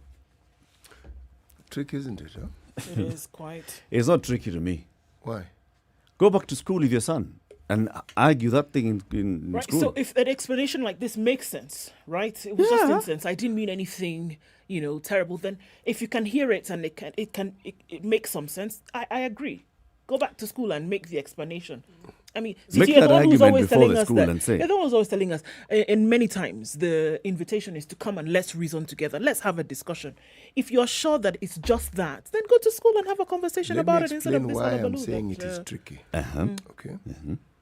What the two of you have said is really what ought to be done, because children are not sent home to stay home.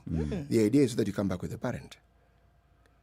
Why I'm saying it is tricky is because something new that hadn't been there before has been introduced. This matter has gone to court. Now, the moment such a matter goes to court, if such matters have not been taken to court by parents, we're going to have a precedent. It's tricky because the outcome of this particular case is going to be a landmark. It's going to be a reference point for such things in the future. And we are a copycat nation. Someone does something, it is very likely that somebody else will follow suit. That mechanism of simply going to have a chat, it solves many problems. Many problems. You listen to what the school has to say, you say your bit, and you arrive at an understanding. These people whom we call head teachers and teachers, they're also parents, for heaven's sake. It's not that they don't understand. They do. By the time they take certain action, there's a reason why they're taking that action. So give it time and understand where they are coming from. You may feel that an injustice has been served on your child, but it doesn't harm you to go and listen. No. So it is tricky because this one is in court. Yep. It has moved a notch higher now. Yes, and it opens up a whole new... And it really didn't need to. No, it didn't. It didn't. That's why I was saying this one is tricky. It's tricky. Yes. Unless there's more information that hasn't, come to the fore in this particular story. Maybe there's a history. Maybe there's a history of what the parent and the child feel has been an injustice meted on them by this particular school. Our whole judicial system is working day and night to come up with alternative means of managing disputes. Yep. Okay. When the school asks you to come, that is an alternate way of managing a dispute. Yep. The child was not expelled. Go home, bring parent. Okay. It means let's have a discussion. We can talk about this. In front of your parent. We can talk about it. The parent feels aggrieved. That's where you address it. And if you don't like what the headmaster is saying, that school has a board. There are so many steps that you can go through. If you're not happy with the board, you can go to the ministry.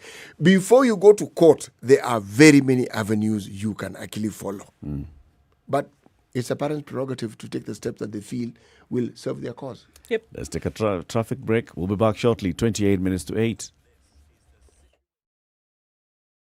This is the Situation Room, the only way to start your day. Spice.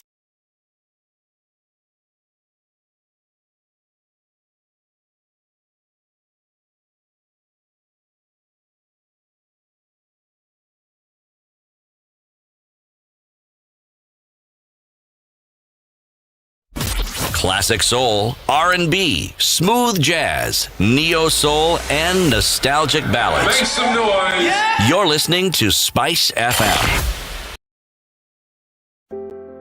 What makes a man? I had an advertising job that was toxic. It was difficult.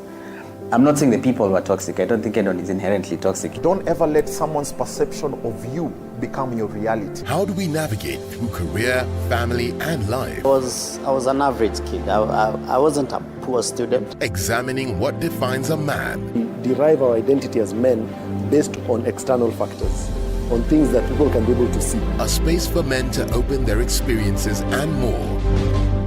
Starting Thursday, 18th November on the Standard Digital YouTube and Facebook page. Hosted by Eric Latiff. Hey, it's getting hot in here. The media has greatly contributed to the moral rot that we experience in this country. I remember a senior politician telling me, point blank, nobody steals in the field, it's stolen in the granary. So my friend, if you're going to win an election, jipange. Everything nice, everything nice. Spice up your life. It's partly sunny this morning in Nairobi at 17, highs of 25 and lows of 16. Cloudy at 12 in Nakuru. We'll see highs of 28 and lows of 12. Nyeri sunny at 10, highs of 25 and lows of 8. While in Eldoret, sunny conditions at 14, highs of 26 and lows of 13. Looking at light rainy parts of Mombasa at 26, highs of 32 and lows of 25. While in Malindi, it's partly sunny at 27. We'll see highs of 31 and lows of 26. Sunny conditions at 21 in Kisumu, highs of 32 and lows of 19. We'll see sunny conditions through Kakamega at 19, highs of 34 today, quite warm, coming down to lows of 15. It's sunny in Kampala at 20, highs of 30 today and lows of 17. We'll see highs of 31 in a rainy Dar es Salaam, currently at 28. Johannesburg is sunny at 19, highs of 25 and lows of 15. It's hazy over Lagos at 26, highs of 33 and lows of 26. And Kinshasa woke up to a wet morning at 24. We'll see highs of 32 and lows of 23.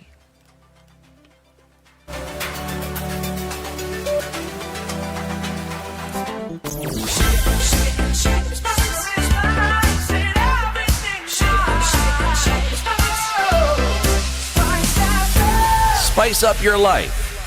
Okay, so really a mess on Langata Road this morning, and that's going out into the city. If you are thinking about joining Langata Road, you might want to think again and use the longer route to get onto the bypass on Gong Road and get into the city much quicker, because that is not letting up anytime soon.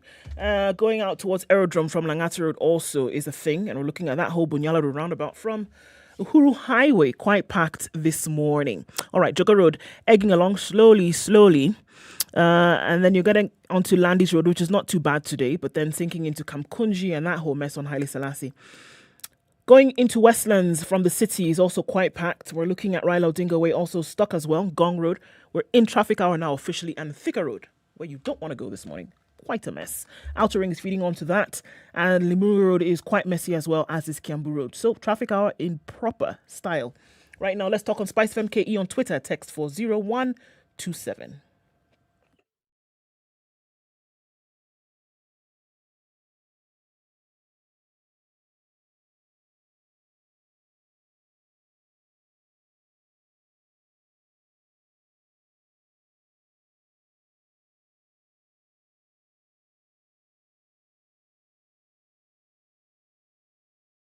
Mature, intelligent talk every morning. Spice up yourself.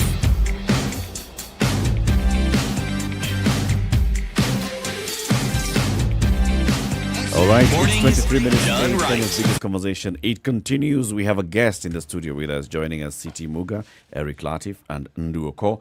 And the guest is the Honorable William Kabogo, party leader to Tujibebe wa Kenya Party. That is it.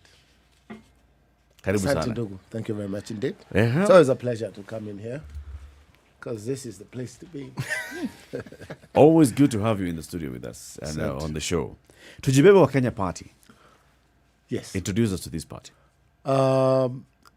Tujibebe wa Kenya Party, as the name says, we are responsible for who we will become. It's a political party that gears towards making Kenya a better place. And by Kenya, I mean the human, the Kenyan human. If you look at the days of Moi, that's like 20 years ago, guys were being paid 440 shillings a day. We're being paid 460 shillings a day, labor, today. Tujibebe wa Kenya Party is fighting for 1,000 shillings minimum. Tujibebe Kenya Party is a party of the future to fight corruption. The bull that is very annoyed, if you look at the bull, our logo, is not Kabogo. It's not buffalo. It is the buffalo that will fight corruption in public service. Because if we can save the 2 billion shillings that Uhuru says we lose every day, that money is enough to give us free Medicare. It's enough to give us free primary education, free secondary education, and free university education. That is what Tujibebe Party is all about. And it is a party that I started to give it to Kenyans. Sio ile wanasema vyama viko na wenyewe. Hii ni ya Wakenya. Ni wapatie. As long as it, democracy is about numbers. is about the majority getting their way and minority being heard. I'm hoping that, I've suffered nominations myself. 2002, I was kicked out by KANU. I went to a small party, Sisi kwa Sisi, I downed them. 2007, they did the same thing to me. We had a by-election again in 2010, nominations again, 2013, nominations and finals. Every time I had to go for 2 elections.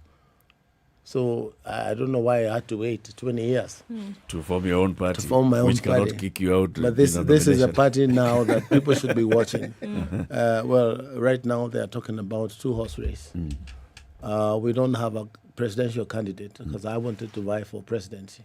But you will find people are saying, no, it's a little too late. Kaboko, wait a little bit. I don't know why they think we should wait. And I want to remind you, 2002, Kibaki was nowhere in June. He was not a candidate. We were thinking about the Moi candidate, the project, Uhuru, and Tinga. But when those were in the same camp. When Tinga saw things were going thick, he decided Kibaki tosha, and that is where Kibaki became president. Right. October 14, I think, 2002, 2 months to elections. So it's not too late. And I want to tell Kenyans, it is never too late. And unfortunately, we Kenyans, we just want to recycle garbage. I don't want to say more. So who is this who's told you it's late? Don't. No, people, you'll go out there and they'll tell you, sasa wewe umekuja kuchelewa, ungetangaza kitambo, sasa tuko upande wa UDA, we've got UDA, we've got the project, which they're calling the project now, Azimio. So where does this all fit into the One Kenya Alliance? Because we saw you then also quite vigorously One the Kenya other day. Alliance and Mount Kenya Unity Forum, which I am a founder member, are looking at the Kenya we want, the Kenya we would want, giving hope to Kenya that there may be a third force, a sober third force. But as it stands now, we still are struggling with how to bring together a major third force. Of course, at some point, if we cannot become a third force, we should be able to negotiate with those that are able to negotiate with us to bring the dream of a good Kenya. Because we are where we were 2002, maybe worse. If you look at the things that are happening, especially Eldoret the other day, it's scary to think about where this country would go with this sort of leadership. Because the name they used, which I do not want to repeat, it was there in The Hague. You had them speak about it. This is how they started to chase people from certain places of the Republic. 60 years now, almost, after independence, we are still talking about tribal inclination in terms of politics. When is it that we will move away from that and enjoy the protection given to us by our Katiba, that as a Kenyan, you can live and work anywhere in Kenya? I appreciate, I have seen on social media the Honorable Deputy President apologizing or saying that Linturi did apologize for that language. But that's a little too late. Because those words should never have come from a seasoned politician. And they shouldn't come from anybody. Well, if it's a toddler in politics, you can sleep and say you didn't know these things. But Linturi, I don't want to speak about Linturi, the man, but it's very unfortunate. So you say the Mount Kenya Forum, yes, which comprises parties such as yours, Tujibebe wa Kenya Party, there is NARC Kenya of Martha Karua, there is Chama cha Kazi of Moses Kuria, there's the Democratic Party of Justin Muthui, the Speaker. That's one side. So why are you going to One Kenya Alliance? One Kenya Alliance have already said they are going to be on the ballot. They are not negotiating with anybody. Well, they may say so. Being on the ballot and moving together to the ballot are two different things. The Honorable Musalia Mudavadi, if he wants to go to the ballot on his own, he'll be wasting time. A very sober leader. But we always say, you must have a base. All politics is local. So if you do not have a base and you want to be president, it's a tall order. But we want to persuade Kenyans that there could be an alternative to the two very extreme that I have tried to associate myself with, and I'm not able for one reason or the other. And I'm one guy who does not mince my words in terms of what I believe. I look at the Honorable William Ruto and I say, he doesn't want to speak to anyone. He's got it. He wants to go it alone. Nothing about coalitions. No, he wants. He came to Mount Kenya the other day and said, if you want to vie, you need to speak to him. With such arrogance. And I'm saying, so he doesn't want to speak to anyone. So that's a no, unless he changes his mind. Right. As a mayor, they want to speak. They want to speak to parties. But who's holding the hidden card in as mayor? Is Tinga himself, the man, or is Tinga a project, or is Tinga being driven? And who is he speaking to? Politics being local, we want someone who guarantees us our wishes as a mountain. How will we get the unemployed to get to do some work? There's something that you've said there, even before you go further. Yes. Kabogo, you are not, like you said, a novice in politics. Correct. All right? Yes. You have played this game for a while. 20 years What now. do you mean when you ask whether Raila is a project or whether he's speaking for himself? Or whether there are other shadowy you cannot run behind? away from the fact that Tinga is now Uhuru's candidate. You cannot run away from that. If you're a seasoned politician, you should see it. The other day at the birthday party, I'm told he said hello to the fifth. So you don't need more signals. you understand? We respect Uhuru as our leader, as our national leader, the president, also our leader in the mountain. But be that as it may, his term is coming to an end. There is nothing he will do on the 11th or 12th year that he has not done in the 9 and 10 years that he will have by July. So I expect him to exit quietly. Just like Kibaki, just like Moi did. So if Bonatinga is discussing future succession, he should be discussing with the future. Who is the future? It's interesting. We are the future. A few minutes ago, you said that we are recycling garbage politically. Well, I didn't want to sound garbage, but you know what it is. So if we're doing that, going through the political process, recycling garbage, and we are saying that the future is here, so who is Let me retract and say we are not recycling garbage. Okay. But we seem to want to recycle the same old stuff. And I say this with a lot of respect to the leadership of several parties. But tell me, when is it that we're going to sit and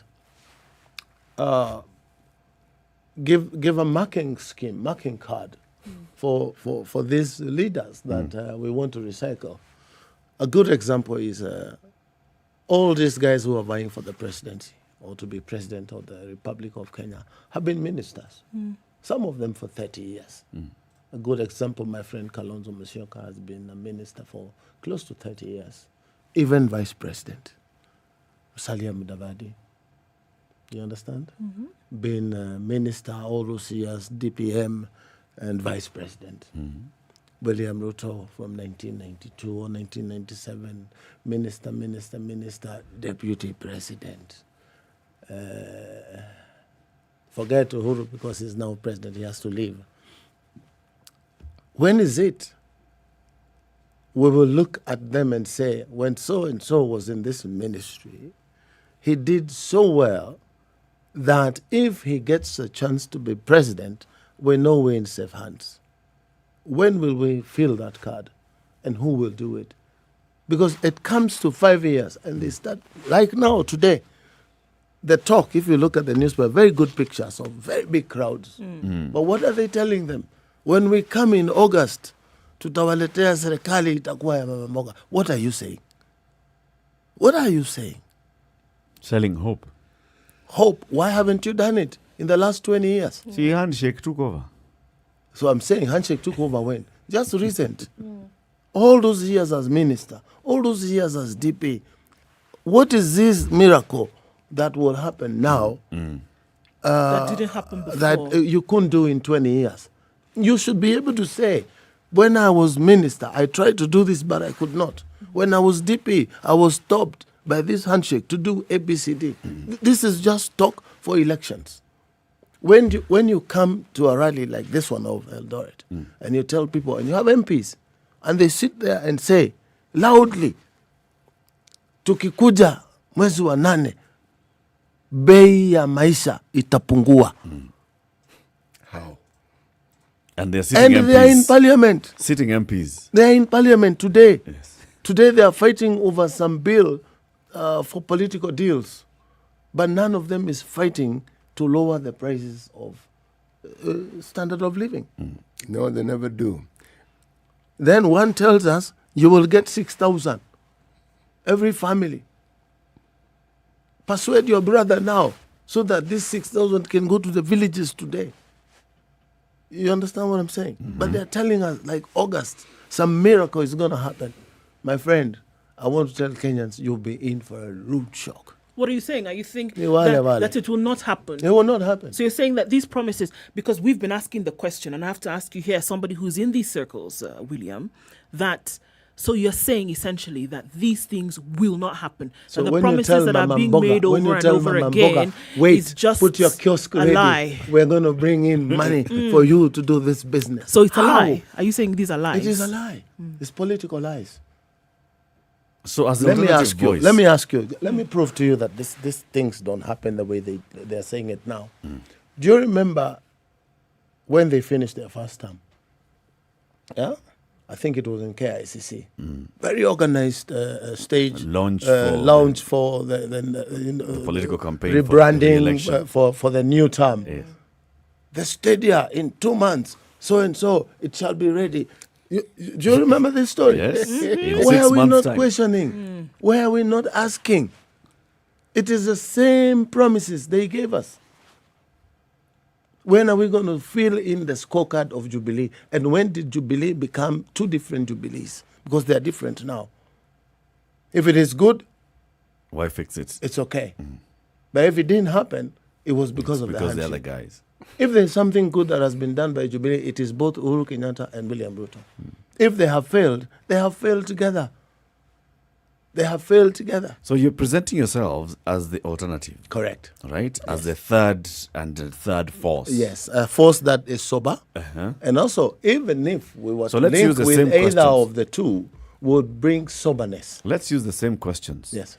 What is it, and when can we sit back and look at you as, William Kabogo, as Nak Kenya, as Moses Kuria, and say, when they had the opportunity, this is what they did, and the promise that they're giving us is this. I won't be able to speak for speak about the likes Kabogo. of Moses Kuria, but I will speak for myself. When I was in Kiambu, you saw what I did. My card is great.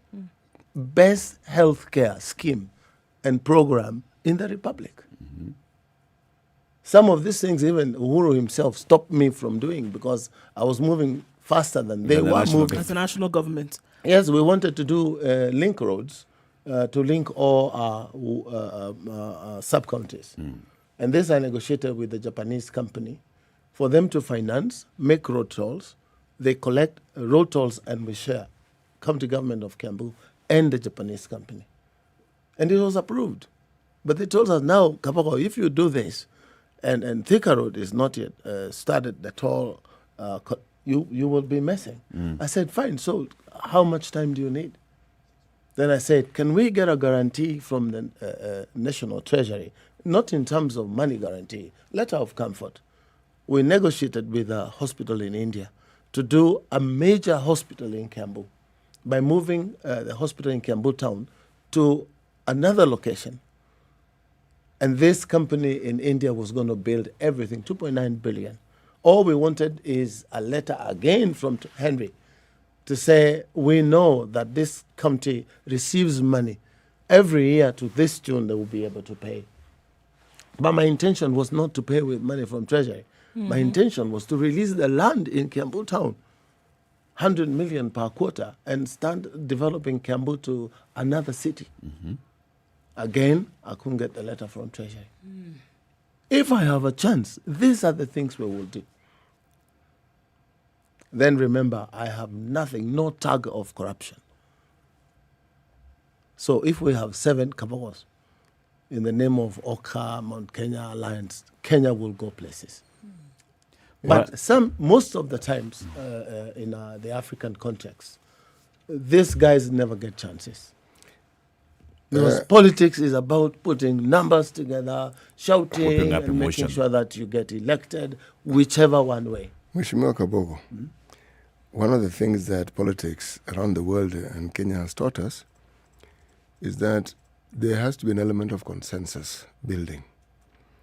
True. When one wants to vie for a position such as the one you vied for as governor and got it, there's consensus building. You agree with people.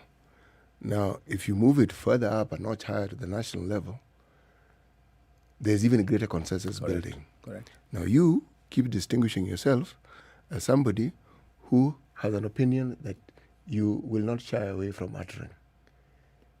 But we are trying to form consensus where we are, right or wrong. I am actually supporting your view. Yes. Question? I actually like your view. The question is this.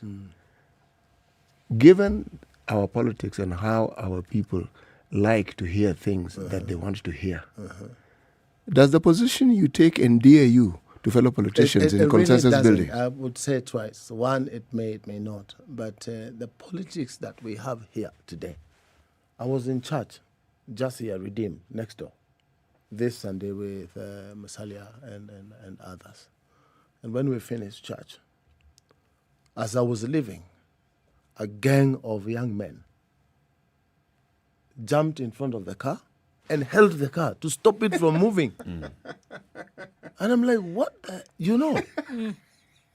And they're holding it. And they really, the car is still moving. I told the driver, you can't stop. And they were pushed until they moved. Then they all jumped onto the car. Okay. What are they asking for? What did they want you to Money. do for them? This is the politics that we, those of us who are leaders and others are politicians, these are the politics we have introduced to the country. And why are elections in Kenya and in Africa so emotive? Why is it that the other day there was elections in Germany? Did you notice? Some of us didn't even know. It came and went. Yes. You go to London, you sit there, you see Tony Blair on a bike coming to have a cup of coffee. Nobody bothers him. But the politics we introduced here, the Sonko politics we introduced in Nairobi and in Kenya and in Africa in general, is about dishing money to buy the seat. And why is it so emotive? It is because they are not fighting to go and lead. They are not fighting. The competition here is not to go and lead. It is a competition to go and eat. It is our time to eat. This is what they are fighting for. And that is why it's so emotional. And that is why it is do or die. This thing is not about leadership. No. It's about who will usurp how much wealth, how much power. This is what we are suffering from in Africa. I don't know when we will get out of this situation. We understand you're due to go for an interview with our sister station, Vibes, from 8 to 9. Yes. As you leave us, are you going, yes or no, to vie for governor of Kiambu? Why do you want to make life easy for very many people? And make it One so of them is difficult Becky, and make it so difficult for some people. I want to keep that card close to my heart. I am a servant. I can serve anywhere. I've been asked to serve, come serve Nairobi. I've been told you will become deputy president of so and so. So you're keeping your options open? I'm leaving it open. But at the back of my mind, I got some work that needs to be completed in Kiambu. Okay. Some work needs to be done. Okay. So I one must, day... I must find some synergy on how to deal with those things. So you and Kiambu are like Uhuru and BBI? It's a project... I'm not sure where Uhuru and BBI... It is a project which will be completed in due BBI time. was good and bad. Good in the sense that it was going to give us discuss those it of next us who time. believe in money follows We'll discuss it next time. Thank you very much, William. When I come next, we shall discuss. Asante. Tujibebe, tujenge taifa. Kabisa. It's 8 a.m. Thank you. It's always a pleasure to pop in here. Always a pleasure. You guys are great guys. The Spice FM Newswire is brought to you by InDriver. Choose your preferred driver, mode of transport, and negotiate your fare to your destination for a safe, comfortable, and affordable trip only with InDriver. The latest news from around the world. 94.4 Spice FM.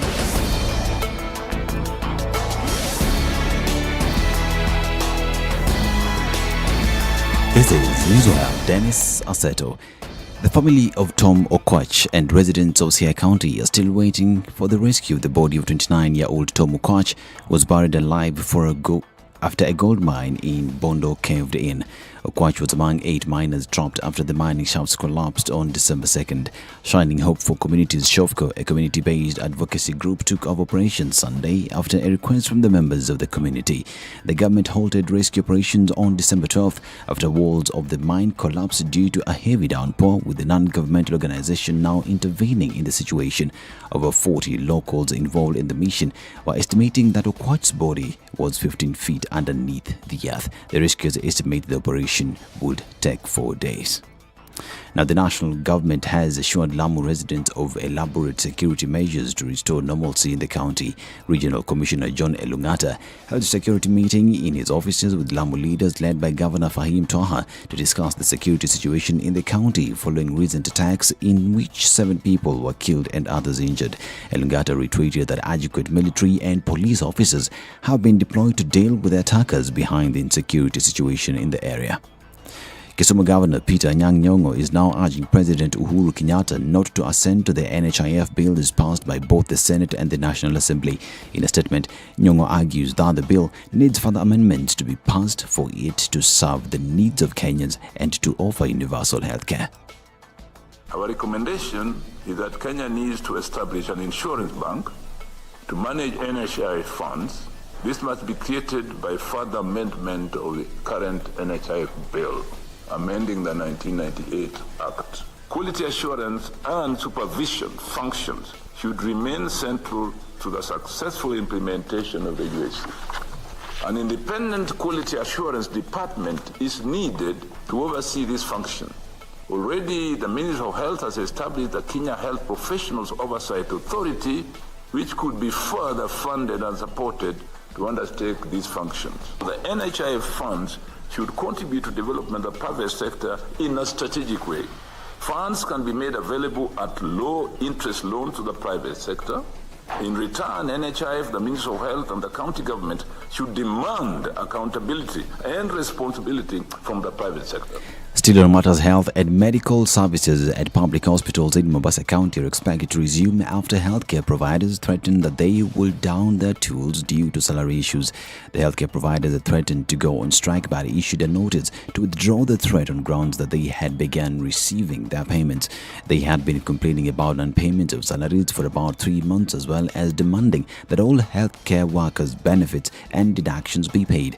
Mombasa County Workers Union boss Haji Mwinyi said the strike had been called off following talks with Governor Ali Hassan Joho. And the injectable pre-exposure prophylaxis for HIV prevention has been widely received globally, with stakeholders and HIV patients alike terming the long-acting formula as a step forward and a valuable addition to the HIV prevention toolbox and will make acceptance and adherence easy. The drug, which was approved by the United States Food and Drug Administration in December, will be a better a choice for adults and adolescents at substantial HIV risk who either do not want to take or struggle with taking a daily tablet. The drug was initially taken as 2 injections a month apart and then after every 2 months afterwards. Meanwhile, the UN AIDS called on companies holding new technologies to share them with generic producers to ensure availability and affordability in low and middle income countries. And a joint East African Community member states meeting has resolved to fast-track the process of testing long-distance truck drivers for COVID-19 to ease cross-border movement. This comes after a meeting held by ministers responsible for EAC affairs, health and transport to deliberate on the trucks traffic snarl-ups at the Busia-Malaba border that is between Kenya and Uganda. During the joint multi-sectoral virtual meeting, the Republic of Uganda agreed to conduct free COVID-19 rapid tests at the border post of Busia and Malaba for 7 days to clear the backlog of trucks. It was also agreed that negative COVID-19 test results from national accredited laboratories in the respective partner states be recognized by all the EAC partner states. And Soufiane Boufal's 82nd minute strike handed Morocco a narrow win over Group C rivals Ghana in the Africa Cup of Nations opener. The former Southampton winger pounced onto a loose ball before hammering his efforts into the far corner. It was a rare moment of quality in an otherwise uneventful game in Yaoundé as 4 times winners Ghana frustrated their opponents. This is Newswire. I'm Dennis Aseto.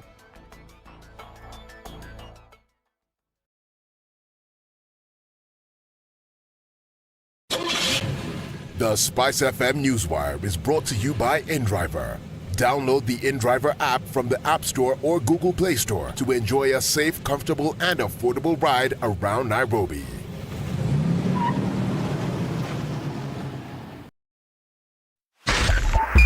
.5 Spice FM, Kisumu.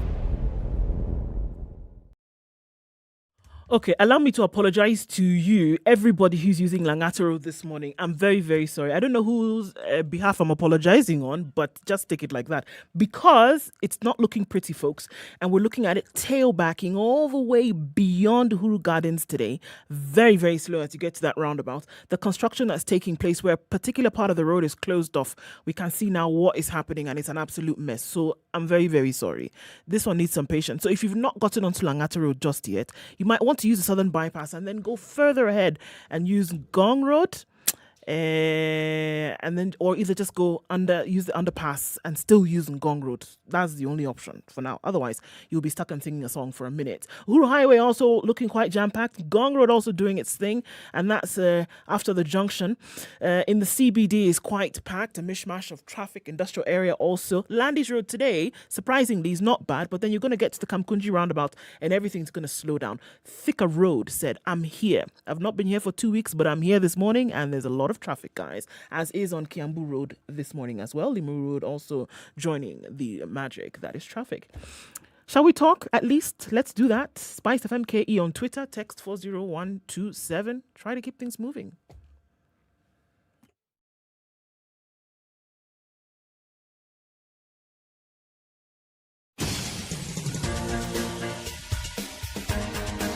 This is The Situation Room, the home of hard-hitting political commentary and penetrating insights about the state of the nation. This is a talk radio experience like no other. The Situation Room, a place for hard truths, debates, and elevated conversations. The Situation Room, witty, political, engaging, deep, controversial. In the room, we have C.T. Muga, researcher, academic, seasoned political observer, a fountain of wisdom in these politically uncertain times. Ndu Okoh, Nigerian by birth, Kenyan by choice, communications expert, Pan-Africanist, a truth seeker and believer in people power, and Eric Latiff, agent provocateur, the man in the chair, seasoned journalist, news hound, a man who believes in punching up, not down.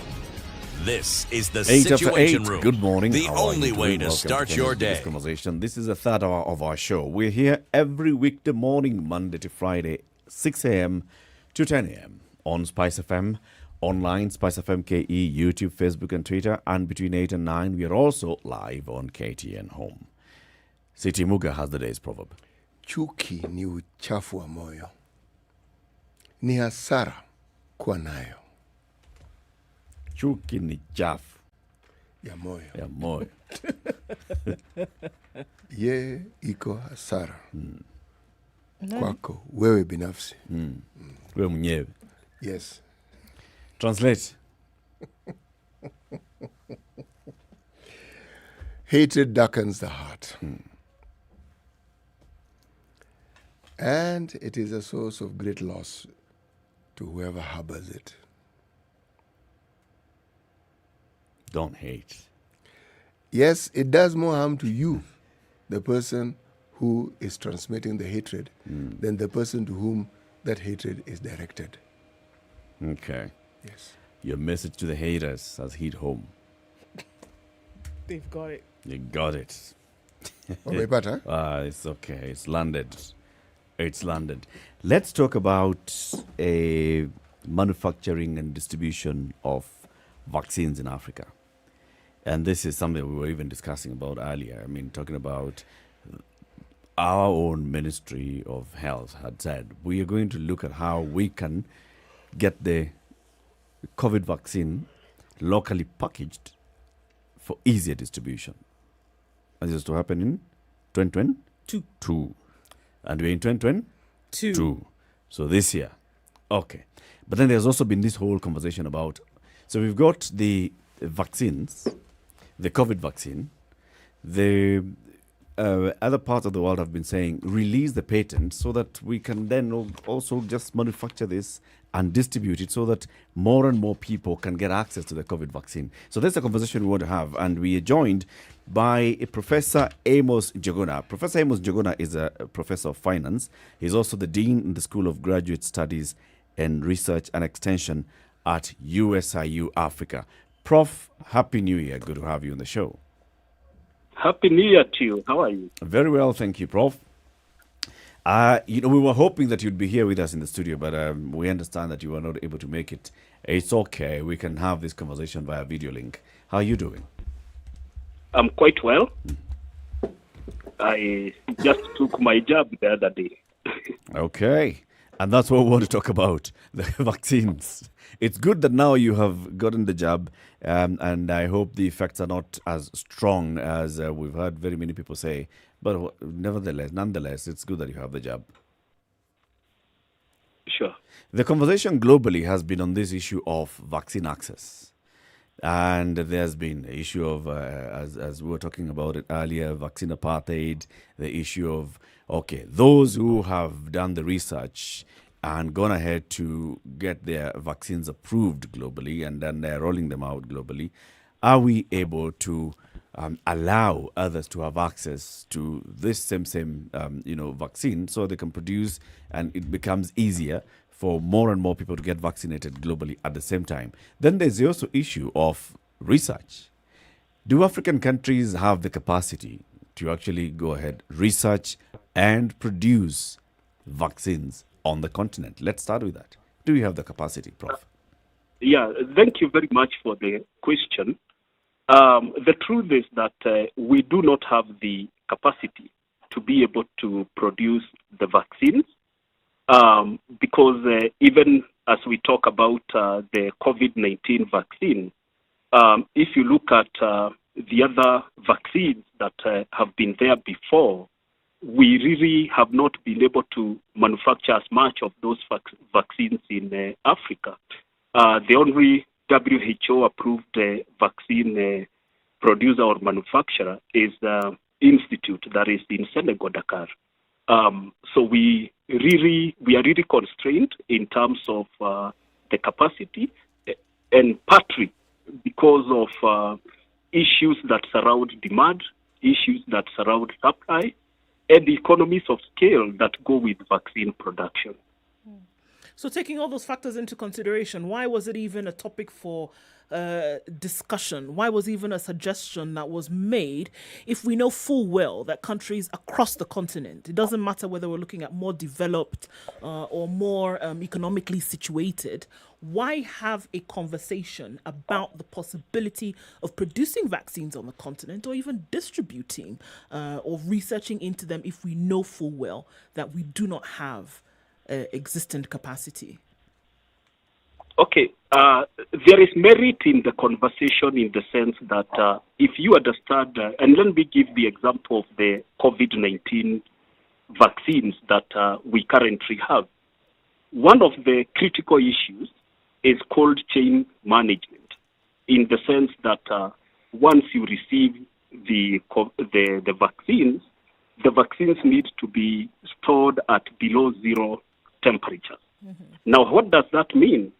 It means you receive a huge package. An average package of these vaccines will be about that 6 kilos, carrying around 4,875 doses, which the moment you open, you need to use them within the next 6 to 9 hours. So when you think about just-in-time production or ensuring that you are managing and keeping the vaccines at the right status and time, then it becomes important if production is closer home, in the sense that you can quickly get it and people can get vaccinated and move on with their lives. But if it's very far away, that increases the risks along the transit and the overall value chain by the time it gets to the arm of the consumer. Professor, when you say we have no capacity, I actually don't understand what you really mean. I mean, you've explained it, but when I say I don't understand it, what I don't understand is this.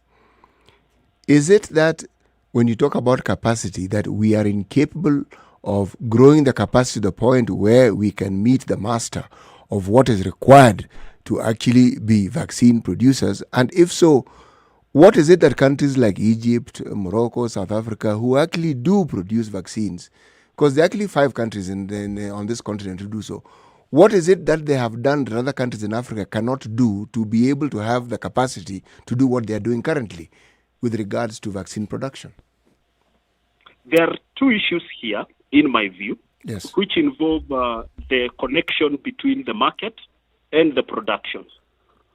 So the question is, at the point of production, who is consuming this product that is taking it's quite expensive to produce in terms of infrastructure, in terms of technical capacity, and in terms of the requirement to produce en masse, which means that you're supposed to produce that much for you to be able to take advantage of economies of scale.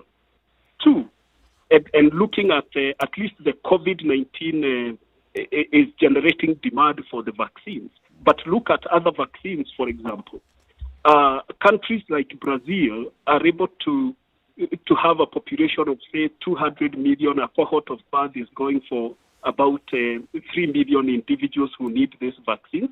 But then, where are we in terms of the production capacities, the technology that is required, the cost of production? And so, global production value chains have moved towards harmonizing and having general production at one point so that there is concentration that ensures that production of that vaccine is produced at a minimal cost, which then gets to the masses. But so it's an issue of cost-benefit analysis here. I'm glad you brought that up. But if you are looking at the labor market that can most optimally produce vaccines, and you look at Latin America, I would say they are very fertile ground for technology transfer and for just simple issues of production, because the cost of production in Brazil or in Mexico or even in the Philippines, which is some distance off, would be infinitely cheaper than it would be in the US. So proximity and other factors and other economic factors and other economic bloc considerations that those countries have favor them. So if technology can be transferred and you can have those countries, the population notwithstanding, build the capacity to the point where they are actually known manufacturers. There's something that you haven't mentioned that comes into play as well. The pharmaceutical companies that are behind these vaccines are willing to have that patent established in those countries. So what is it that prevents them from establishing patents in our continent? Thank you for the question. two things. The first one is the sense of competitive advantage. Because competitive advantage would mean that let us produce on scale to be able, if you have greater competitive advantage to produce, why should I duplicate? If, for example, Kenya can produce the vaccine and they have the competitive advantage, then Uganda doesn't have to produce, for example, then the production in Kenya can be used, which will lower the cost of production and all that. The second issue is what you've mentioned about us having the transfer, capability transfer, the technology transfer, resource transfer, which works. But then what happens with the cost of production? If you are able to transfer that capacity and eventually end up getting lower cost of production and quick absorption in the market, the better. Two, you've also talked about the issue of this vaccine being produced in other countries. There are elements of intellectual property rights. So if these intellectual property rights are transferred, and there are a whole issues of regulations that surround the production and use even when you do the franchise. So the whole idea, is it easier to outsource production or to outsource distribution? And some of this made it easier to outsource production, distribution. You see, the reason why I raise the issue that I do, Professor, is because when you're talking about distribution, I am thinking of marketing and sales, and I'm saying that this continent of ours actually provides not just fertile, but very ample ground for these very, very products that we're talking about. Because given the nature of our continent, given the poverty levels, given the disease burdens that our systems have, surely, is this not the perfect place where anything that's supposed to help alleviate these diseases, is this not where, at least from an idealistic point of view, that is where I'm coming from, should this not be where the focus is? These people... I agree. Okay, please, go ahead. I agree. This is what we should be looking at and saying, what is it that we need to do to be able to produce these vaccines within our continent? So the question then should be about how do we use the knowledge that we've gathered from out there, experiences that we've got from other people. How do we use all this and bring it on board and do exactly that within the country that we are in? So then this revolves around a whole range which doesn't just go to production. It goes to consumption. It goes to political economy, the technological. But it's not just have the production, you can get it produced. The whole value chain that we need to look at, up to and including zero change, so that when we produce the vaccine, it is also accepted. Sure, Professor. Even as you say this, oftentimes we talk about a situation and we're looking at it in negative light because of the fact that we've not been able to imagine the opposite. So stay with me here, that we can't see what it would look like if at the time when we were struggling to get vaccines, I'll just use Kenya as an example, that we can't see a situation whereby distribution or even production or then coming back and having local distribution of something, we cannot imagine that it would be much easier because at that time we're dealing with a crisis of sorts. So oftentimes it makes sense when you're discussing within development circles to say, imagine what the situation would be like if we were at a point where we were doing this for ourselves. There are certain countries who did not wait for Big Pharma to get this done. India is an example. China is another example. Russia could be seen as another example on its own. Didn't wait for these other big players to come and say, all right, well, this is the schedule. This is what we've done. Then you can go ahead. So it gave them an advantage, huge, because then they said, well, for ourselves, we've seen that this has worked. We're going to roll it out in our countries and then we move on. Now, if you can imagine a situation whereby you are not dependent on what the decisions externally are, then it makes it better for yourself. Should this then not be able to fuel whatever local decisions are made? Yeah. Let me put it this way. Two things when it comes to research management in the context of vaccine production.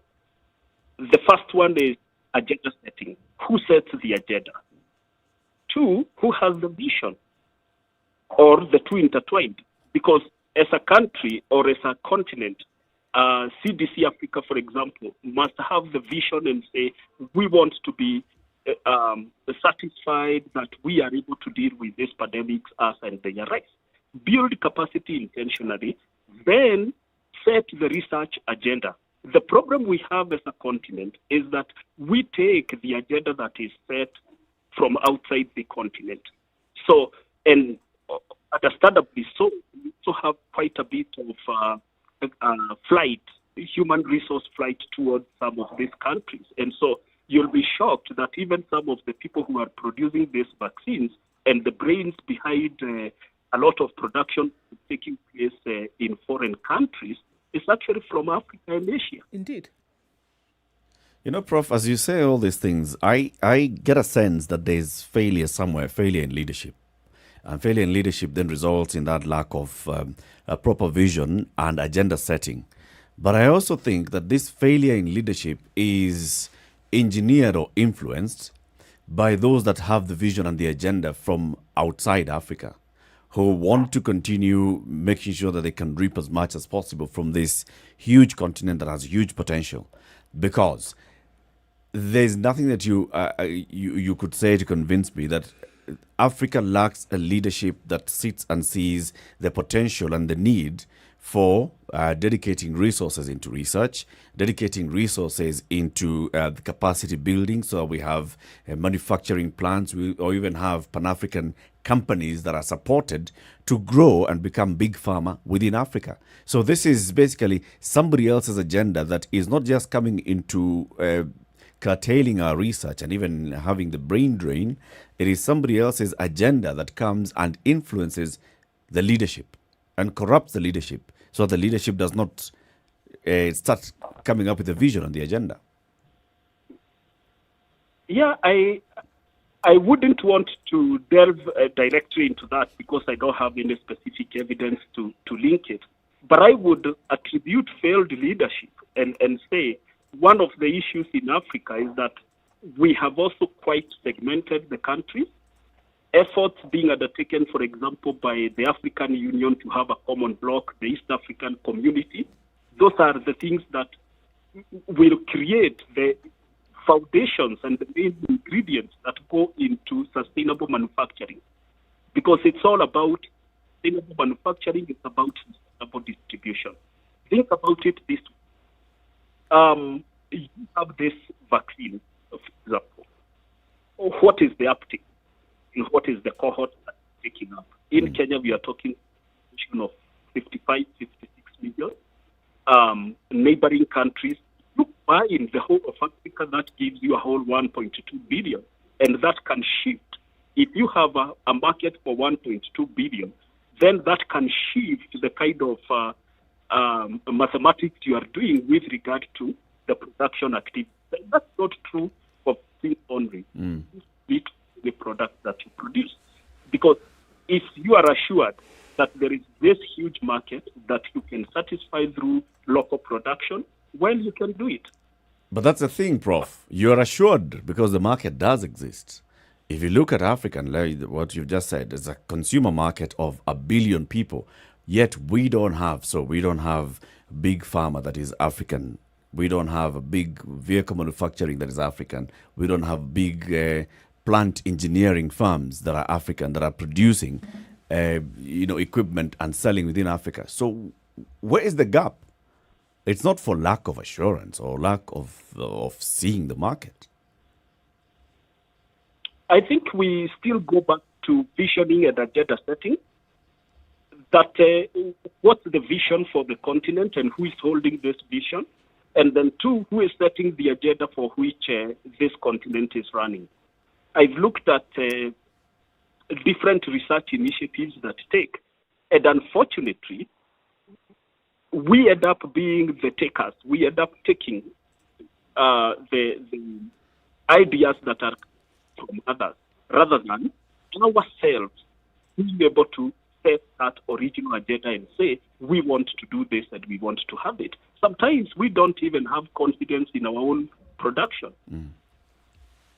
Let's take a break at this point and then continue the conversation after this. This is the Situation Room on Spice FM online and on KTN Home. Joining us is Professor Amos Njuguna, Professor of Finance at USIU Africa. He's also the Dean of the School of Graduate Studies, Research and Extension. We are talking about research management in manufacturing and distribution of vaccines in Africa. Keep it right here. The Situation Room will be back shortly.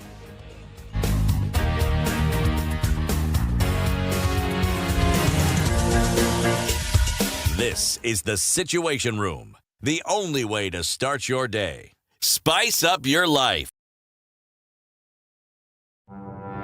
There are so many people peddling what is false and that it bears remarkable resemblance to what is true. Politicians have their agenda, and their agenda is to use every opportunity to sell that agenda and to loot this nation. I have seen major strides that are done in this country when we talk to each other as against talking at each other. We start getting back into the tribal cocoons which were put to us by the colonial powers. You know, they gave us physical freedom but not mental freedom. We're still mentally colonized today into these cocoons of tribe. Now, if you live in an area where it's difficult to find a dog. He's a goat. I kid you not. In which part of this country is it difficult to find a dog? So that you resort. Nafandi umbo yako iko na Nini umba special.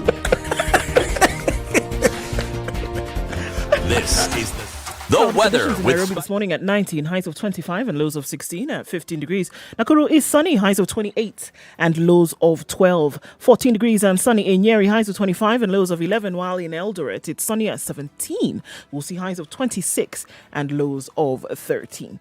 All right, into Mombasa, where it still continues to rain in some parts at 28. We'll see highs of 32 today, and we'll see highs of 31 in a sunny Malindi, currently at 28. Kisumu is sunny at 22, highs of 32 and lows of 19, while in Kakamega it's sunny at 22, highs of 34 and lows of 15.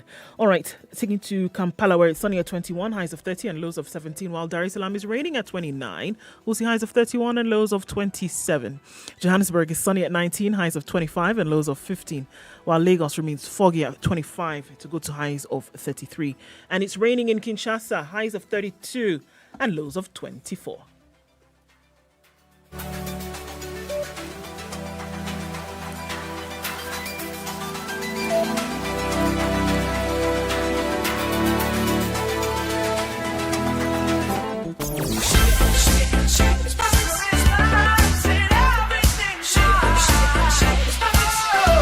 There's traffic in most parts of the industrial area this morning.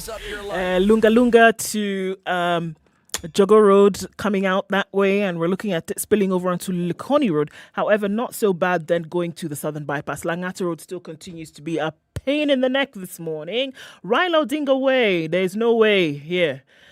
Very, very slow going on to Ngong Road, Uhuru Highway, well into Westlands, coming off the Thika Super Highway. Now that's a headache that hasn't let up anytime this morning, as is Kiambu Road, quite messy.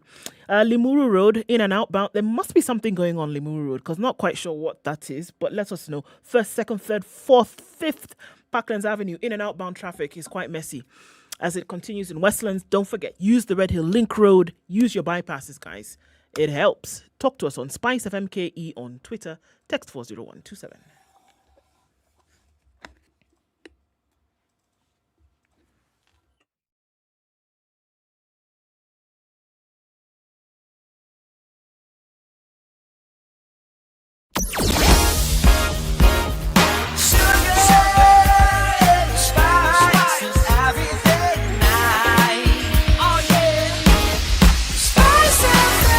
Spice up your life.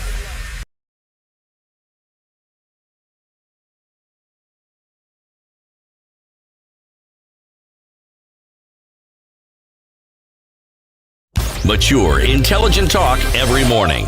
Spice up yourself. To 9. This is Kenya's biggest conversation, the Situation Room, Spice FM online, Spice FM KE, YouTube, Facebook, and as well as www.spicefm.co.ke and KTN Home. Professor Amos Jogona, Professor of Finance and Dean of School of Graduate Studies and Research and Extension at USIU Africa, being hosted by Eric Latiff, Ndu Okoh, and Siti Muga.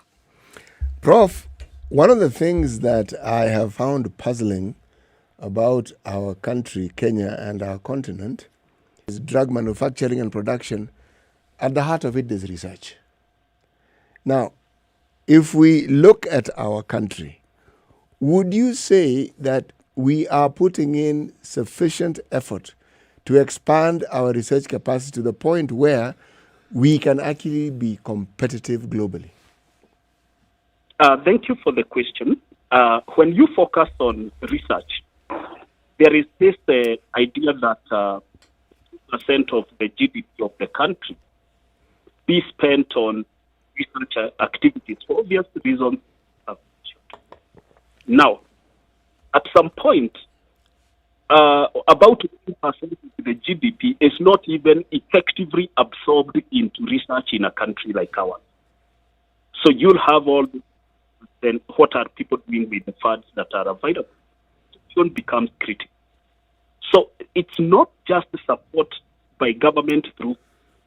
There are elements of capacity building, and most importantly, researchers feeding whatever they are finding out into policy and the directions that eventually improve the lives of the people. You will notice, that we are having vaccine conversation with only 1% of the vaccines being produced in Africa. The foundations like the Muthui Foundation has realized that they would need to build that capacity, not just the infrastructure to construct production facilities for vaccines, but also in terms of human capital development, investment in technology, and all the aspects of transfer of resources and knowledge that then involves the production of vaccines. And then also, most importantly, getting people to accept the product and use it. Because at the end of it, hesitancy is also a factor. It's true. Prof, the university that you work at, let me ask maybe a more specific question. How much emphasis do you give to research? Let me put it this: we use not less of our annual budget in terms of research grants that we raise from outside, also from the university to do research. In the last 1 year, a research portfolio is close to $6 billion. That's about 600 million, about, in terms of the research portfolio. But that's not even the most important aspect. The most important aspect is how does this research feed into the policy and the implications and meaning out of it. In our School of Pharmacy and Health, for example, where we are talking about all this, our direction is towards industrial production and pharmaceutical production, and that's what the school is really gearing towards. It's interesting that you say that because, oftentimes we ask questions and about who forms policy and then who is part of the conversation. And, you earlier said that it's a good thing that at least the conversation is happening, which is important. But then when it then goes into the formation of policy and then going beyond that implementation, then for a national stance on something. Now, as you talk about, this research happening at an institutional level, where then do you plug in to the national conversation or even to the corporate conversation that is then taking place onto some sort of action?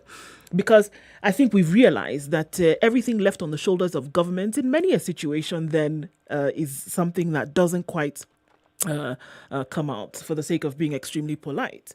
Now, how then are we saying institutions, USIU, other research institutions, whether it is institutions such as KEMRI and others, sitting at the table, what conversations are currently taking place, as opposed to institutions operating in silos, whereas we have then a duplicity of effort? So what conversations are currently happening as concerns this? Because it would be COVID today and something else tomorrow, then that requires this corporate effort to then get something done. Thank you. As an institution, one of the things we've done is to be deliberately agenda. And one thing I'll talk to you very briefly about a network that I chair because it's hosted in this institution called the Network of Impact Evaluation Researchers in Africa.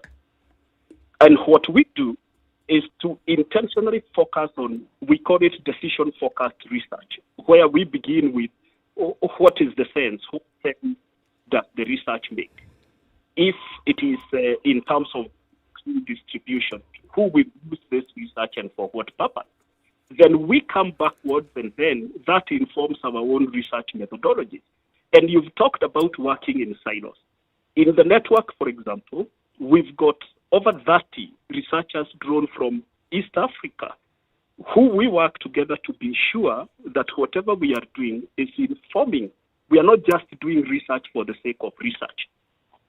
Currently, there are a lot of initiatives going on, having numerous partnerships with public universities, private universities, research institutions like KEMRI, and many others with a view of pushing towards the same direction, because all of us are not in competition. I am very optimistic that in the next few years you will see many of these silos intentionally broken. We are working a lot together, much more than it was before. But we are not yet there. Sure. Is there a recognition, though? Because at the end of the day, whichever way we choose to look at it, when we're looking at something as sensitive as this, but then as important as this on a national scale, the person or the body that will take it towards the implementation stage is government, right? So is there a recognition on the side of government that all these things that you're talking about that are happening, and then there is a reception then of all this research, of all this information, of all this data then being generated? Is there a recognition and a receipt of the same on the side of government? Even though you may be working together, we're saying, look, all of this work that has been done, now we are collating it and saying, this then is the next step. This is where more funding ought to be applied. This is what decision has to be made. Because I really do feel when you make a decision like this about something like vaccinations, for example, everybody's doing the work. But if it's not picked up and then delivered by the body which is responsible for it, then unfortunately it makes it look like it's a lot of dead in the water work. Yes, there are two things that we are advocating and doing. The first one is not to consider government as some an entity that is out there just waiting for research to be produced for consumption. But rather we are going to them and say, hold on, this is the Ministry of Health, this is the Ministry of Agriculture. What are your priorities? What kind of budgets have you allocated this towards this priority? Then academicians and research plug in to what government is doing. So government then, the bureaucrats, both at the, we use both top-down and bottom-up approaches, where you are able to work with individuals at low level and you are also able to work with individuals at higher level. So what then you do is, by the time you complete doing the research, you are now saying you have been a part of all this. So the traditional way of doing it and then coming to government is what now we are doing away with, but using government intentionally for co-creation of research activities. So if that co-creation happens, then the end product is done and it heads to inform policy. But you know, and I have... I hear you, Prof. And indeed, if you walk into government, you'll find various At ministry level, you'll find people who are very good at research, who have grown up the ranks in research. You'll find various research institutions in government. We have CalRO, we have ILRI, we have ChemRI. We even have a vaccine production facility, for example, for veterinary, Kevevapi. But if you look overall, when you say there's a co-creation with government, I could just, hazard a risk here and say that government plays a role of endorsing the research that is taking place, of saying, yes, we are aware that this is taking place. We facilitate you in terms of the permits that you need to conduct your research. But how much money goes into it? If you look at all the research institutions that we have, all the research bodies and various, even at academia, a lot of this is foreign funded. There's a lot of foreign funding for research taking place in the country. And even if we talk about co-creation, the government is only playing a facilitative role. It does not actually have a say with the money. Am I right? Yeah, let me first put things into perspective. We also have the National Research Fund, for example, here in Kenya, that actually funds research. And they say they do call for papers or proposals, and people really apply. And it's one of the most it's actually one of the most prestigious awards to say for a scholar here in Kenya to win an NRF research grant. So from that front, I know that the National Research Fund is available, but then they also encourage cooperation, so that if I'm able to raise external research grants from organizations outside the country, that is still welcome to be able to improve the overall research production. So, and we are talking about moving conversations here, because we are coming from a space where traditionally, everyone said, the university will do their own research and have it on the shelf. Granted. Now we come back and say, okay, what is it that we need to do to translate this research into action? And one of the things we are doing and advocating in the network I mentioned to you about is coming out and saying, we have all these research findings. Even before we do additional research, how can we translate this research that has already been done into action? What does that mean in terms of budgeting? What does that mean in terms of human resources? What does that mean in terms of the physical infrastructure and the atmosphere in readiness for implementation? Again, it's a debate, public, private, but it's catching up. In fact, in one of the sessions I attended last year, they indicated one of the problems they are having is so many coming to them, and we do this with you. And now they are saying, are you from the other one? And so we are saying, if different organizations come together and push towards the same direction and provide government with one way of working, we are now finding atmosphere for implementation. Do you see a time in the near future when institutions, educational institutions, will be at the forefront of either pushing or providing much needed information and data for government, like we see in other countries around the world, that the first person or the first place that you go to, either to source for experts in the fields trained by these institutions at that point, or at least data collection from these institutions? Do you see educational institutions in the country right now playing a very near future role in these areas? Yes, actually I would say we are already getting there. As we speak, I know initiatives even at University of Nairobi that are working towards industry provision. Even us, we are huge on corporate, because we work together with different organizations and they say, this is what we need. And then we co-create solutions with them. So we are already getting there, because any academic institution that aspires to be a research institution will only get value the moment they deepen the relationship with industry and the moment they deepen the relationship with government. So I'm very optimistic from where I sit that we are almost getting there. Our universities are really getting to almost every university's strategic plan you look at. They are saying, we want to deepen more engagement with industry. We want to deepen more engagement with government. So I believe that these efforts will keep narrowing the gap, and we might get there a decade or so to come. Let's talk about, like, for example, case studies. From USIU Africa's perspective, how many of your researchers are currently able to tap into the National Research Fund, and they're running maybe some research projects? And are you also, as the Dean, are you able to reach out to industry and see industry supporting just by chipping in with whatever kind of support on research?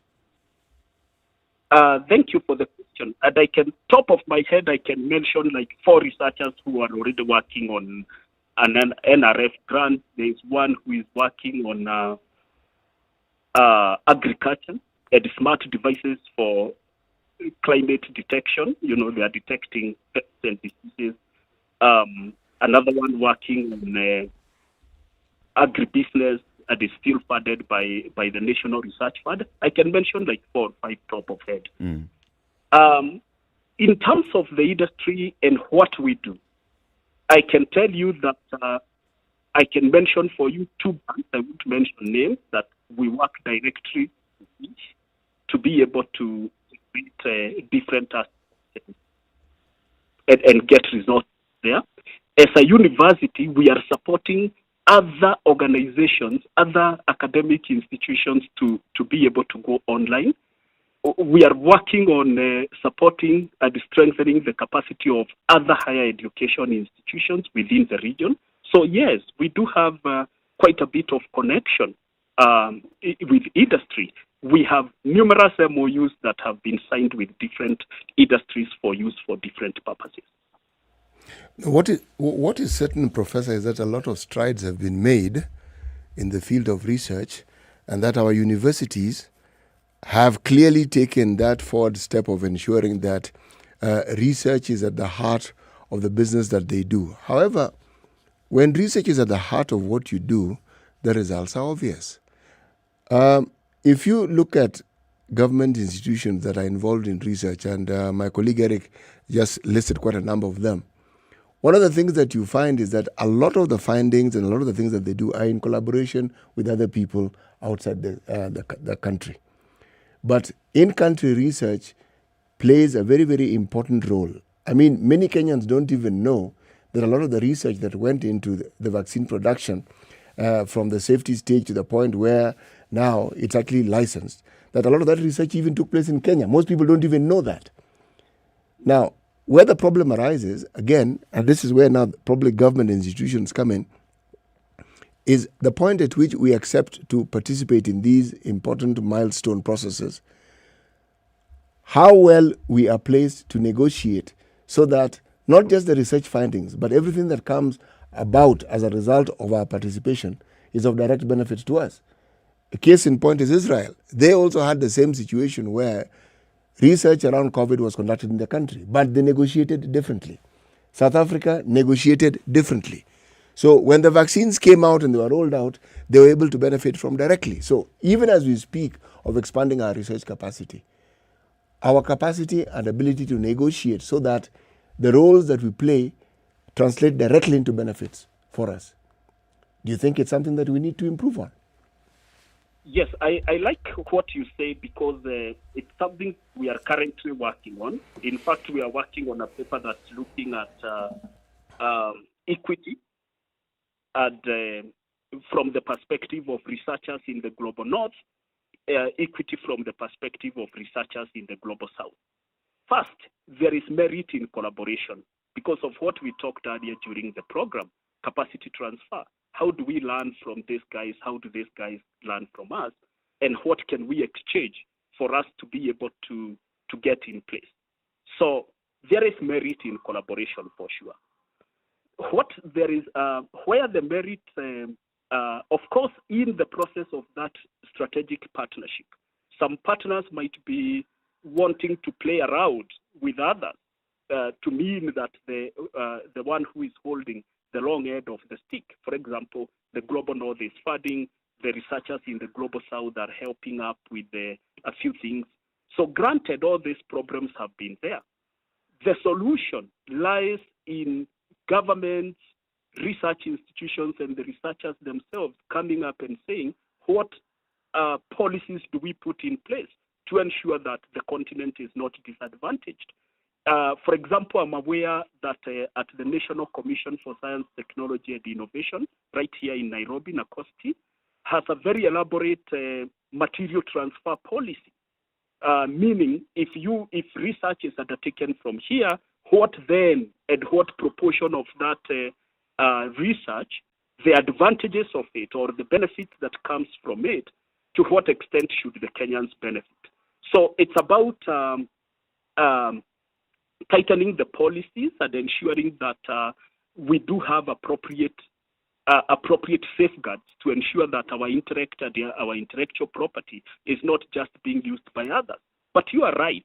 I've attended conferences and someone is presenting a paper about Nairobi and demonstrating it as if they live there.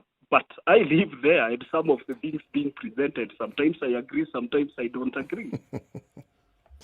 It's the way it is. Thank you very much, Prof, for joining us today and for having this discussion with us. We hope to have you again soon, this time in the studio.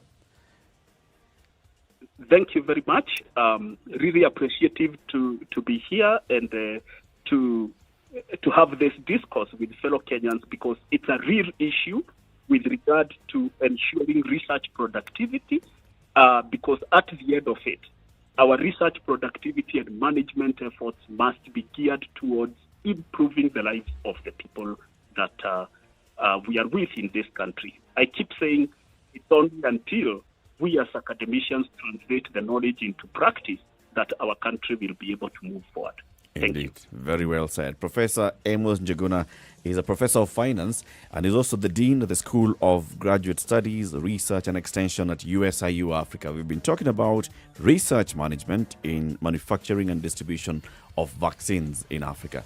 Thank you very much for joining us, and thank you to the audience on KTN Home who've been with us. The conversations continue on Spice FM and online, so you can switch over to Spice FM, but join us on KTN Home tomorrow 8 a.m. to 9. This show, The Situation Room, is live on Spice FM every weekday morning between 6 a.m. and 10 a.m.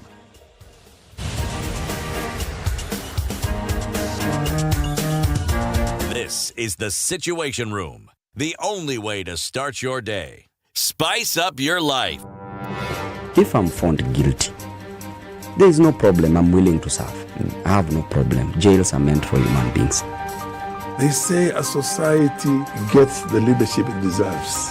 If you have a corrupt, crooked and rotten society like we have in Kenya, then of course they will get that kind of a leadership. I think the president should dissolve parliament. That's the best solution at this moment in time. Dissolve parliament. All of you go home. Yes, we all go home. How are we encouraging other people who might have new and creative ideas? Young people who are making money without any government help. They are just buying their own bundles. They are going on TikTok and making money. KRA is coming after them. I've been in parliament for 15 years. We have been unable to pass the gender law. And yet no presidential candidate is talking about it now. Because we are fake. The truth is, all the men refused to vote for that law. What did Sonko do to Pumwani Maternity Hospital? Yeah, he with cleaned his it up. own money. Cleaned it with his own money. That was him as an individual. Yeah. And I did not say he was cleaning his own money. I was saying he cleaned Foot, mouth. Foot, mouth. Eric. Okay. The Situation Room, Kenya's biggest conversation. Spice FM, Nyeri. Mature, intelligent talk every morning. Spice up yourself.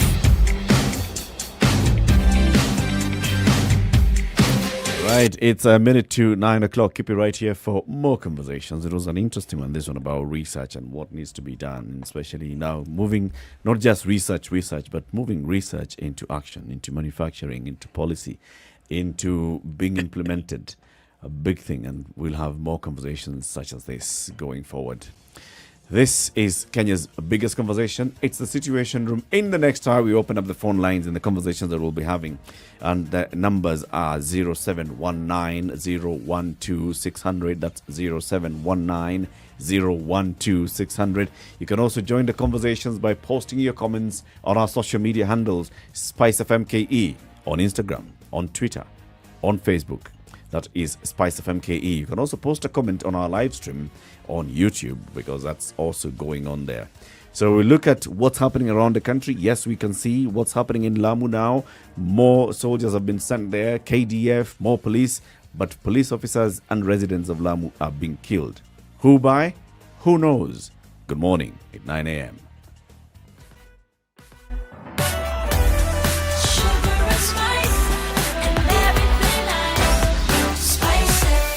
Spice up your life. The Spice FM Newswire is brought to you by InDriver. Choose your preferred driver, mode of transport, and negotiate your fare to your destination for a safe, comfortable, and affordable trip. The latest news from around the world. 94.4 Spice FM.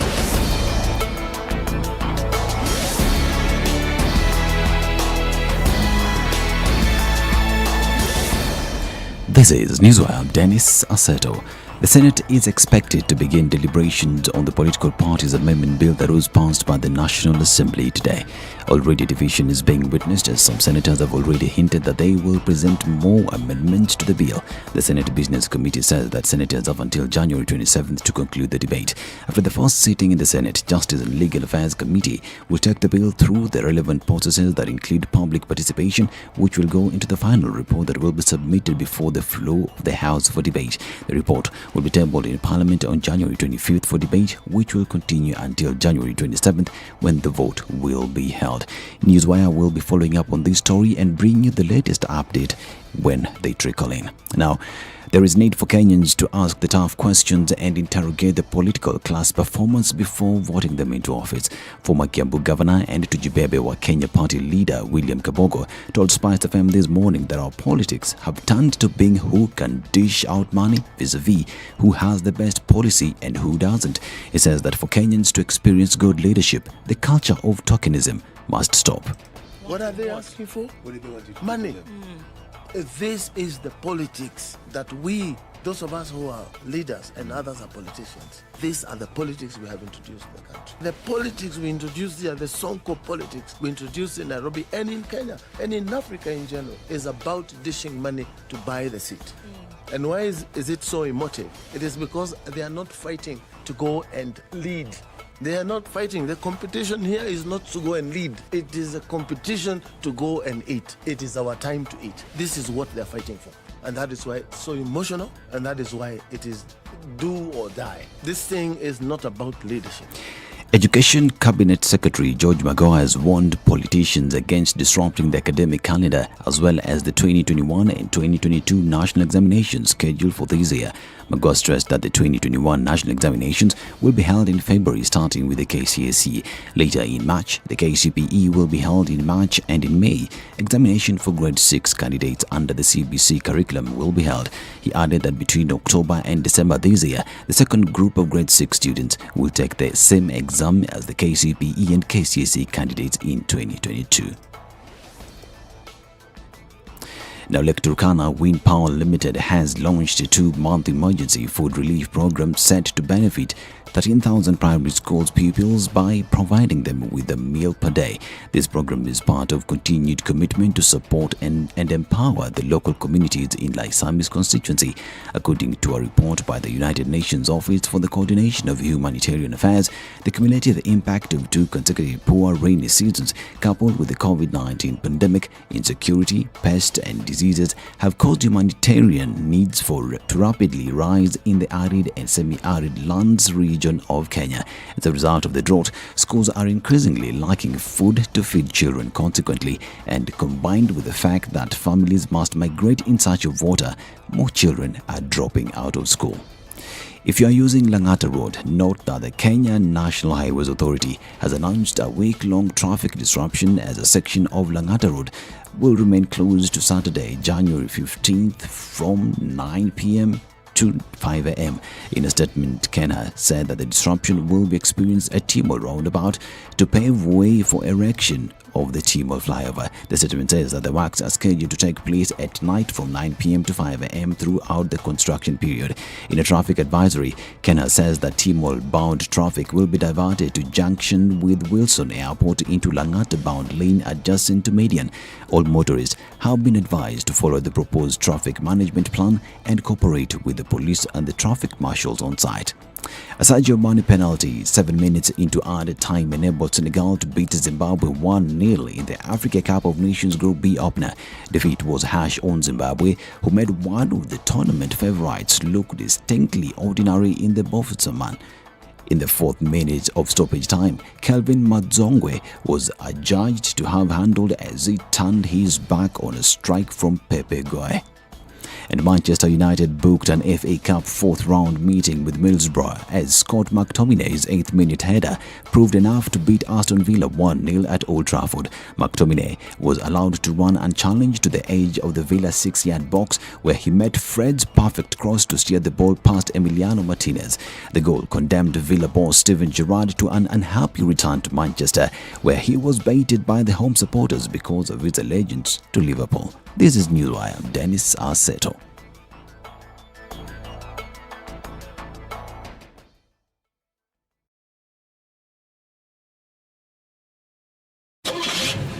The SpiceFM Newswire is brought to you by InDriver. Download the InDriver app from the App Store or Google Play Store to enjoy a safe, comfortable, and affordable ride around Nairobi. 94.4 Spice FM, Nairobi. And there is quite a lot of it this morning. It's not letting up on Jogger Road. Keeps building up and settling down, but hasn't settled down completely. Still happens getting into the city. Lunga Lunga. Likoni is all right as you get to the interchange on Mombasa Road going towards the southern bypass. So not to worry there if you're headed in that direction, hoping to use the bypass to get into the city. Using Huru Highway, probably not your best idea right now. Langata Road's been doing the thing on us ever since early morning. So if you can avoid Langata Road for this morning, do that. Raila Odinga Way also taking off some of the heat off of Langata Road, so that means that there's some traffic there. Getting into the city via Valley Road, also not too pretty. That continues. Coming out of Westlands, still a thing for now. Don't forget Red Hill Link Road, Red Hill Link Road, Red Hill Link Road. Use that. There's an option. Kiambu Road also still quite messy. You're looking at traffic coming from Survey on the Thika Superhighway. Juja Road, my goodness. She's joined that foray this morning.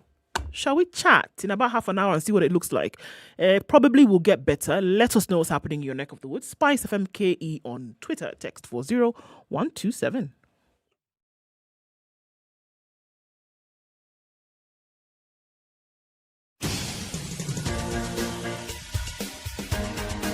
This is The Situation Room, the home of hard-hitting political commentary and penetrating insights about the state of the nation. This is a talk radio experience like no other. The Situation Room, a place for hard truths, debates, and elevated conversations. The Situation Room, witty, political, engaging, deep, controversial. In the room, we have C.T. Muga, researcher, academic, seasoned political observer, a fountain of wisdom in these politically uncertain times. Ndu Okoh, Nigerian by birth, Kenyan by choice, communications expert, Pan-Africanist, a truth seeker and believer in people power, and Eric Latiff, agent provocateur, the man in the chair, seasoned journalist, news hound, a man who believes in punching up, not down. This is The Situation Room. 9, we continue. This is Kenya's biggest conversation, The Situation Room on Spice FM, and CT has the day's proverb. Bro, chaff. You know, I actually almost said chuki ya nini. Then I realized it is chuki ni uchafu wa moyo. Ni hasara kuwa nayo. Ni hasara kubwa. What are you singing? See, that's the song. Which one? Every penguin's got a song. See the song that she's singing? Sorry. She's singing a song. There's no song in Swahili that has something Town like crier, songwriter. Yes. Oh, don't play. Oh, it's not a small. And there's no song that does what again, Ndu? Chuki anini something. Sina makosa. Yes, yes. Ebusing. No. Now you put me on the spot. I can be shy sometimes, you know. It's good. It's good. First of all, on weekdays, it's good. Tuesday specifically. So me, I'll play the sax and CT will sing. Pa-pa-ra-pa-ra, pa-pa-ra, pa-pa-ra-pa-ra. Ayo. CT.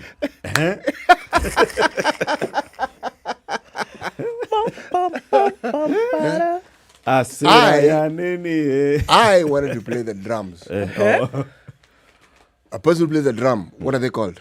Drummer. Boy. Eric, what do you think they're called? The person who plays the drums. If you're speaking Kenyanese. Drummer. Dramalist. A dramalist. That's a lie.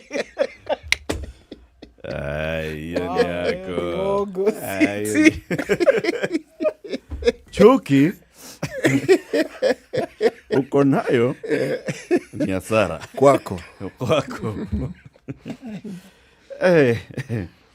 Okay, so page 10 of the Standard this morning. The same story, I'm sure, is in the Stars somewhere. If you look for it, CT, and if you look at the Nation, you will find a story of this same story somewhere. And this is about the updates on what's happening in Lamu.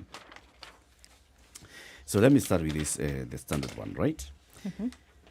The state has deployed KDF personnel in Lamu County to root out militants following the killings of 2 more people at Kibaoni on Sunday evening. Mm-hmm. The latest killings bring the death toll to 14. 6 people were on Monday last week killed at Wido Trading Center, while another one was burnt to death in his house at Hindi on Tuesday. On Friday last week, 4 police officers were killed in an explosion at Milihoi area in Mkunumbi on the Garsen-Lamu road. The officer's vehicle was hit by an explosive fired by militants using rocket-propelled grenade. They had escorted a convoy of vehicles from Gamba in Tana River County to Lamu County. They were heading to Ndeu roadblock to escort other vehicles to Gamba. When the 6 people were killed last week, their houses were burnt and property destroyed in the mayhem. The Sunday evening killing sparked off protests at Kibaoni Trading Center, with residents condemning the police for failing to protect them. The attacks took place at around 5:30 p.m. before the dusk to dawn curfew slapped by the government to last 30 days since the attacks began. According to Coast Regional Commissioner John Elungata, the 2 people killed last Sunday were escaping from the armed militants after the latter opened fire on villagers going about their businesses. There was a feared exchange of fire, and authorities were not certain about the exact casualties, but 2 deaths were confirmed. We had tension in Juhudi and Kamukunji in Majembeni location near Kibaoni. In the process, a lot of people left their homes, and we provided them shelter in a nearby school. By this morning, that's yesterday, a lot of people had started going back. Police and the military have put in place measures to protect residents, including those in isolated areas. Elungata, who held a meeting with Lamu leaders in Mombasa, assured locals of protection following the deployment of multi-agency security personnel. Last Sunday, attackers shot villagers who scampered for safety as the armed men advanced to their houses. KDF now joined GSU and the General Police and the Border Control Unit in pursuit of the militants who are believed to be roaming the Boni forests. The militants are suspected to have taken advantage of pre-existing land tussles. They've been targeting unsettled people who live in some ranches. Land is at the heart of this matter, but it is not communities fighting each other over land. No. It is not neighbors fighting each other over land, that you people have encroached into our side of the land, you should go back to your side. No. It is people who are armed, heavily armed, and who are vicious, who are attacking people. Interior CS Fred Matiang'i slaps dusk to dawn curfew. They say, so you don't want us to operate at night? Okay, we'll operate during the day. They attack at 5:30 p.m. and they kill people. And in that daylight, they vanish. Police officers are killed. Somebody holding a rocket-propelled grenade fires at a police officer's vehicle, and it kills 4 people. In none of these stories are you hearing, so-and-so has been arrested. No. In none of these stories are you hearing the intelligence agencies on the ground have actually established that this is how these attacks are being coordinated. These are the people who are financing the attackers. These are the people who are mobilizing the attackers. These are the ones who are giving them logistical support. These are the ones who are giving them arms. There's an arms dealer somewhere in the country who is able to sell arms to militia, and the government does not know about it. And I say this because it's the same thing that was happening in Laikipia a couple of days ago. It's the same thing that happens in the Suguta Valley constantly. Oh, we are told it's the Pokots who are fighting with the Tugen, or who are fighting with the Turkana, or who are fighting with the Marakwets over... No. It's the same problem we have in Marsabit. Yep.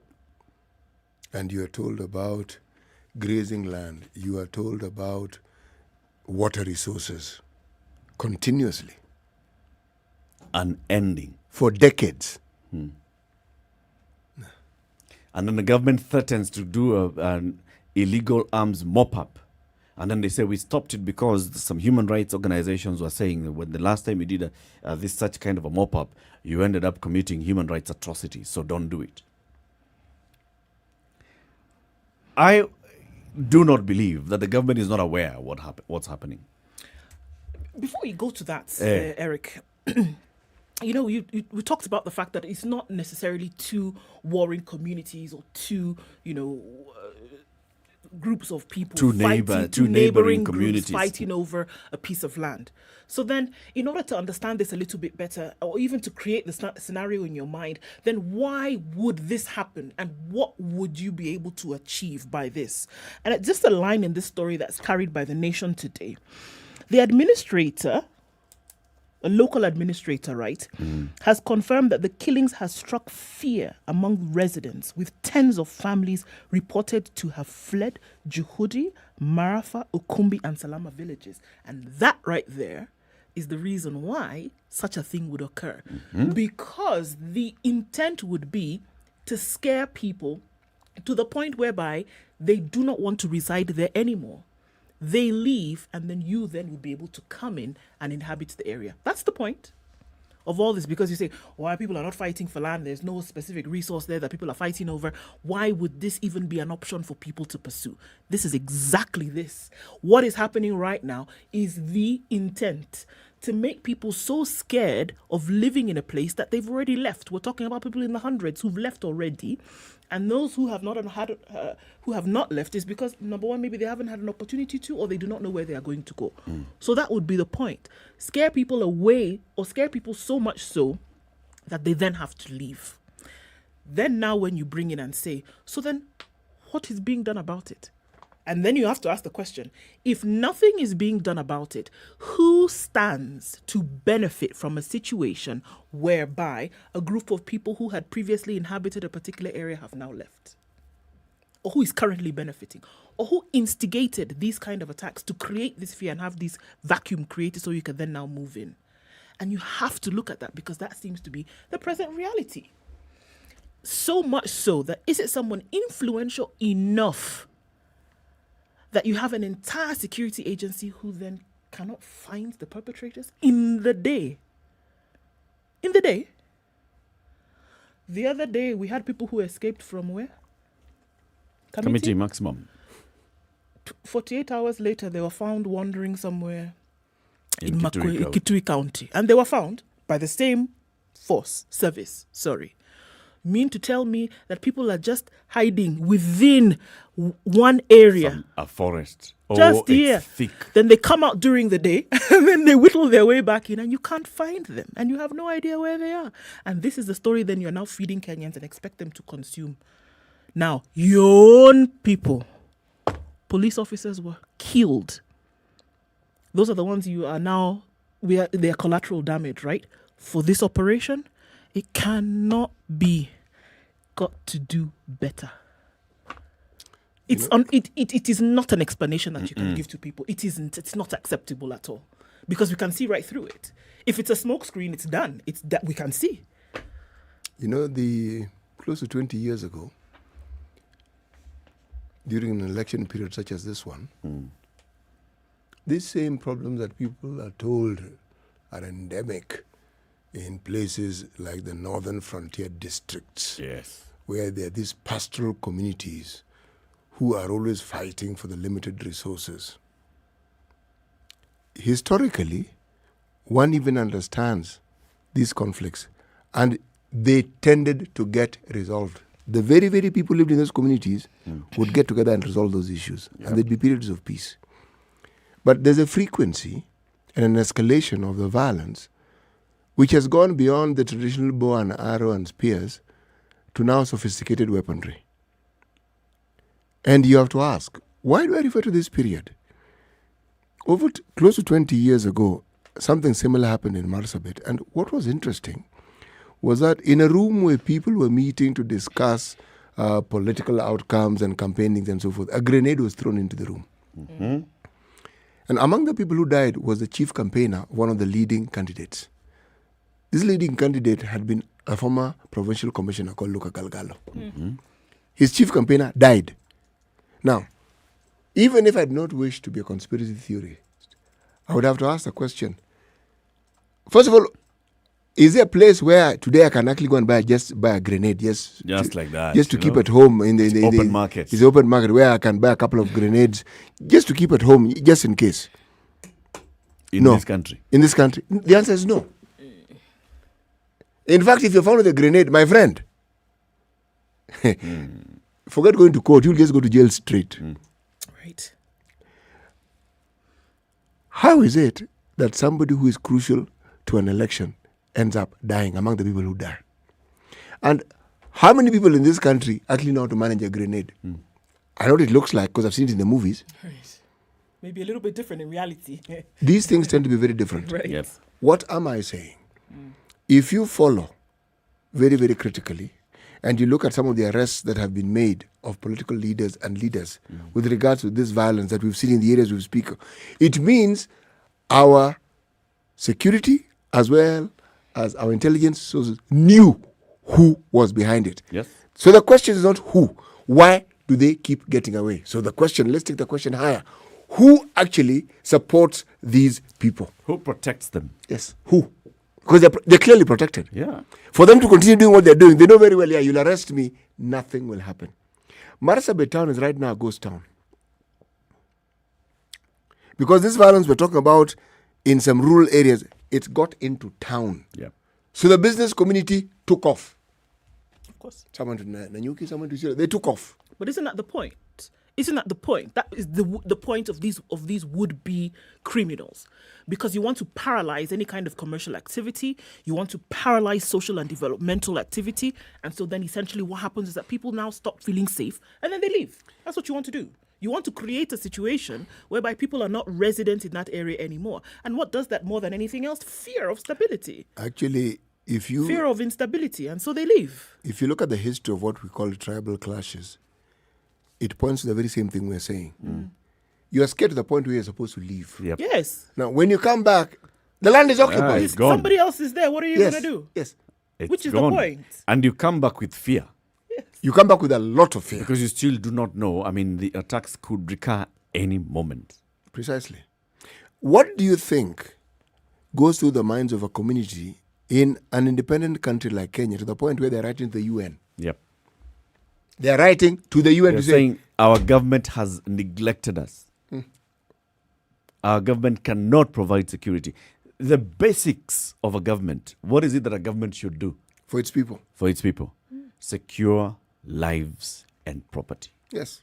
Now, you are not able to secure lives and property. And it's not just one county. In fact, I was just taking the notes down. We are talking about, let's count.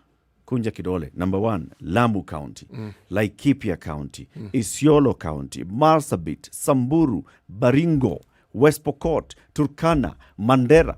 All these counties, we have people who don't sleep in homes. Can you imagine?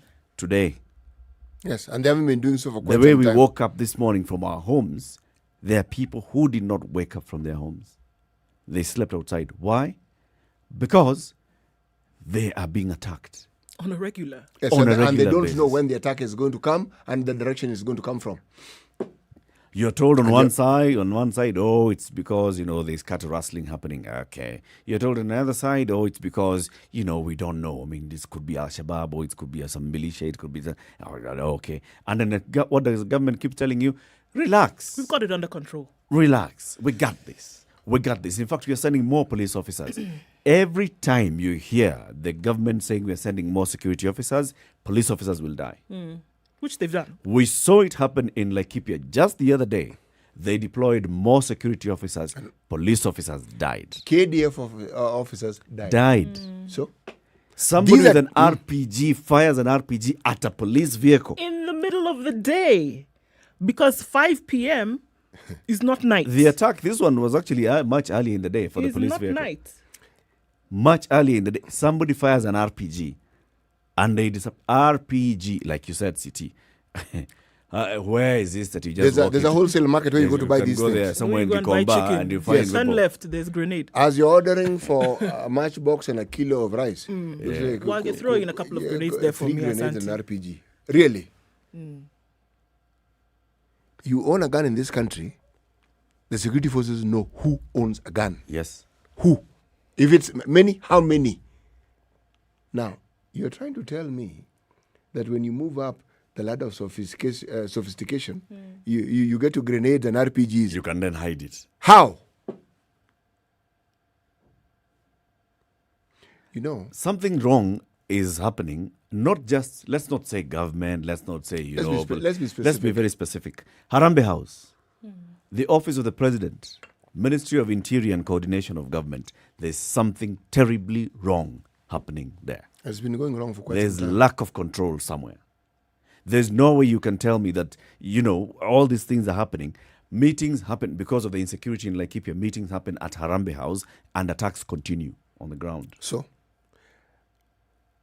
How? You know the question that I asked a while back with regards to the proper facilitation of our security forces? Because I'm asking the question again. Have we facilitated the police, the GSU, the army, with the wherewithal to be able to deal with this? Because training, we know they're trained. Yep. That, there's no question. We even have units that deal with such things. They're trained. So, if they're trained, why then do we keep hearing of attacks? And these weapons are sophisticated. How is it possible that amidst all this, since then, how many of these perpetrators have we had arrested? You don't hear. You have heard zero. You've When- heard zero have been arrested. Again, when there has been a terrorist attack, you see arrests. Yes, you do. There's a grenade attack somewhere because They arrest. terrorists, somebody is arrested, somebody is taken to court, and a case is proven against them. They're taken to committee, they're jailed. Yes.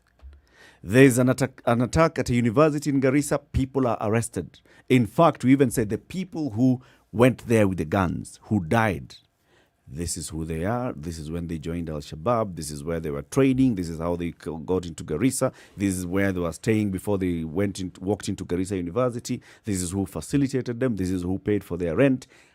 All that, the government is able to tell all that. All of that.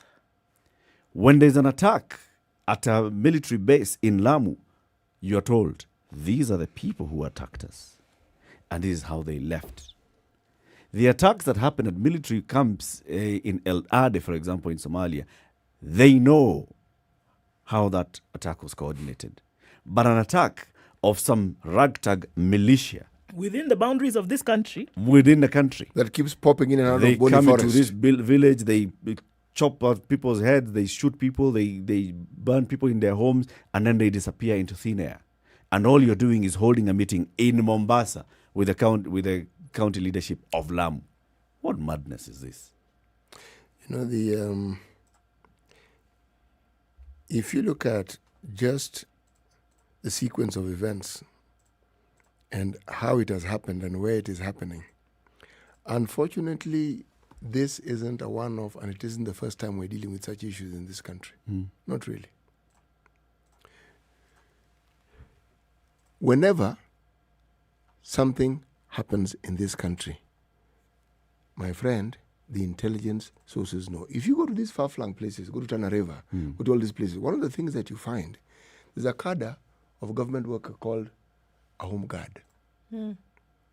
The government arms this person. We call them police reservists now. Yes, they're not called home guard, they're called police reservists. Yes. Okay? Why do they do this? Because they understand there are these issues of cattle rustling, blah, blah, blah. And they also know that regular services may be a little far from some of those places. They armed with something called a G3. I'm saying this because I've seen it. I've met such people myself. But on your way to these far-flung places, you will find people herding cattle with AK-47s, which is a superior weapon to this. Herding cattle. Again, not a story I have been told, I have seen. I know what an AK looks like. I know what a G3 looks like. And how do I? Because you stop and you ask, and they ask you, first of all, how is Kenya? You're in Kenya? Oh, wow. Yes. They ask you if you have cigarettes or you have miraa. That's what they're... Which one do you have? You're having a friendly chat. And you ask this gun, what is it called? They'll tell you what it's called, what it can do. They'll even show you. It's a friendly chat. Now, in all these communities, remember early on in the day when I was saying we inherited this intelligence system from the British. The one thing the British perfected, before they came out and started colonizing, they had done this among their people. They done it among the Welsh, among the Scots, among the Irish. They had done this. They don't bother their heads bringing Englishmen to do that job. Why? They choose from your own people who do it for people who them. know you, who know the terrain. And all they need to do is influence a couple of them here and there, and then that's all they need to go with. Look at even what they did with what they call their monarchy. They make sure that even among your ranks you have your own monarchy. Meaning, it's a system. We have intelligence people in all our communities in this country. People who know who community members are, people who know when they're strange, they know.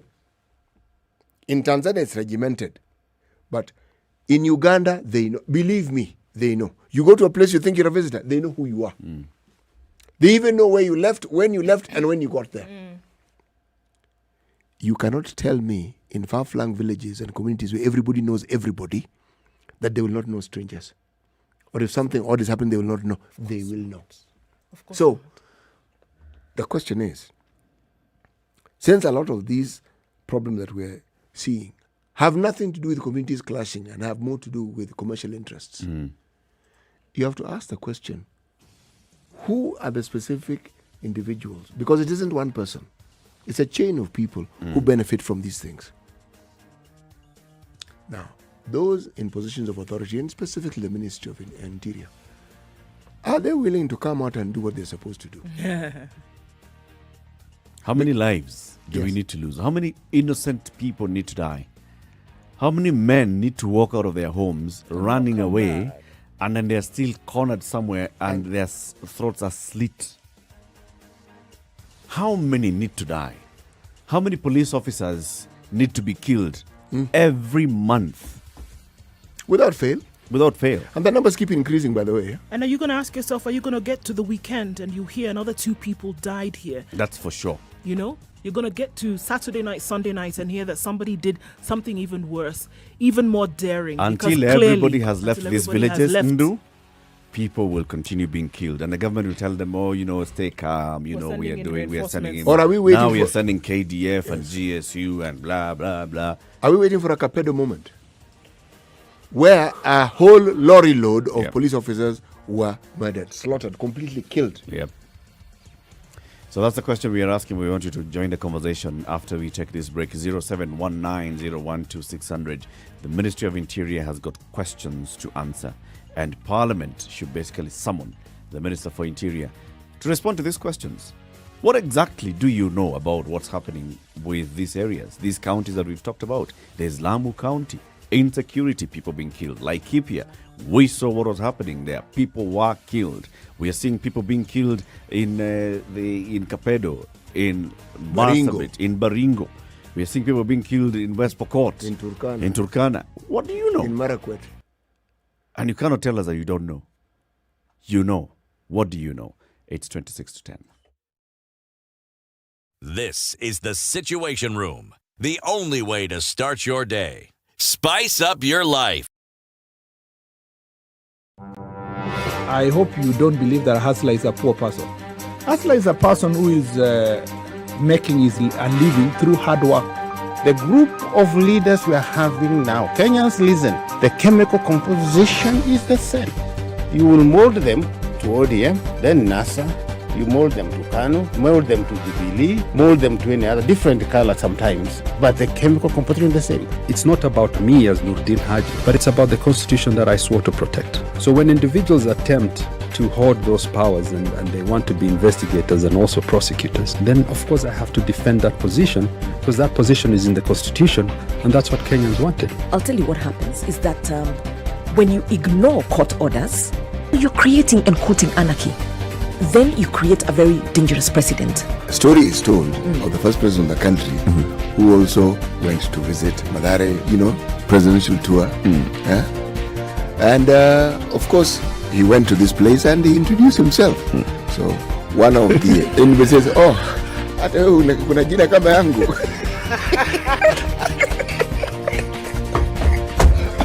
The Situation Room, Kenya's biggest conversation. Conditions in Nairobi, a bit of sunshine here and there. Highs of 25 and lows of 16 today at 18 degrees. Nakuru is sunny, highs of 28 and lows of 12. 11 will be the low in a sunny Nyeri, currently at 17, going to highs of 27. And Eldoret is sunny at 19, highs of 26 and lows of 13. Light rain in Mombasa continues in some parts at 29. We'll see highs of 32, while in Malindi it's partly sunny at 29. It'll go to highs of 31. Sunny conditions in Kisumu at 25, highs of 32 today, while in Kakamega highs of 34, sunny currently at 26. It's mostly sunny in Kampala at 24, highs of 30 and lows of 17, while it's raining in Dar es Salaam at 30. We'll see highs of 31 and lows of 27. Sunny conditions at 20 in Johannesburg, highs of 25 and lows of 15. We'll see the low as 25 in a foggy and hazy Lagos, highs of 33. Partly sunny conditions at 24. In Kinshasa, highs of 32 today. It's bang on zero in Beijing, going into early evening, highs of 1 and lows of -8. Cloudy at 1 degree in Paris, highs of 6, back down to lows of 1. 9 degrees, a bit warmer in London, highs of 10 and lows of 5, while New York still late Monday night, going into early Tuesday. It's -5. Coming into Tuesday, -4 will be the high and lows of -7.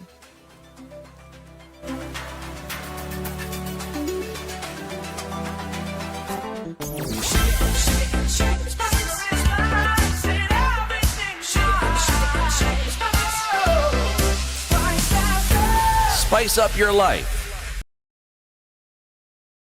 All right, what does it look like when we're inching closer and closer to the end of traffic hour? Well, it doesn't look like the end, and that's from many parts that we see within the city of Nairobi. Quickly, outside of Nairobi, going east through towards Mombasa, traffic looks all right, getting in and out of town without too much of an issue.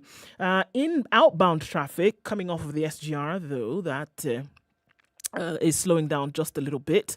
Looking at west, Navasha out towards Nakuru, past Limuru, that looks all right. Getting into Nakuru City shouldn't be too much of a headache this morning. All right, back into the capital. Langata Road still continuing to do its thing, pulling a number on us this morning. That has been quite something. It's looking pretty heavy as you get off Uhuru Highway towards Haile Selassie at the junction there, and that continues on Jogo Road as well. A tad better on the thicker superhighway, but don't release your breath just yet. Still quite heavy as you're coming off of Kiambu Road. Westlands started early. It's still continuing. We'll go past traffic hour. Keep an eye on things this morning. SpiceFM KE on Twitter. Text 40127.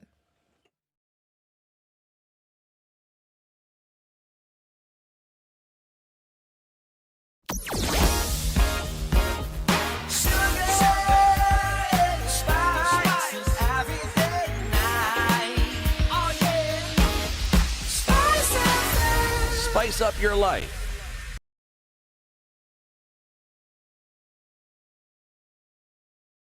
Mature, intelligent talk every morning. Spice up 22 yourself. minutes to 10. This is Kenya's biggest conversation, the Situation Room.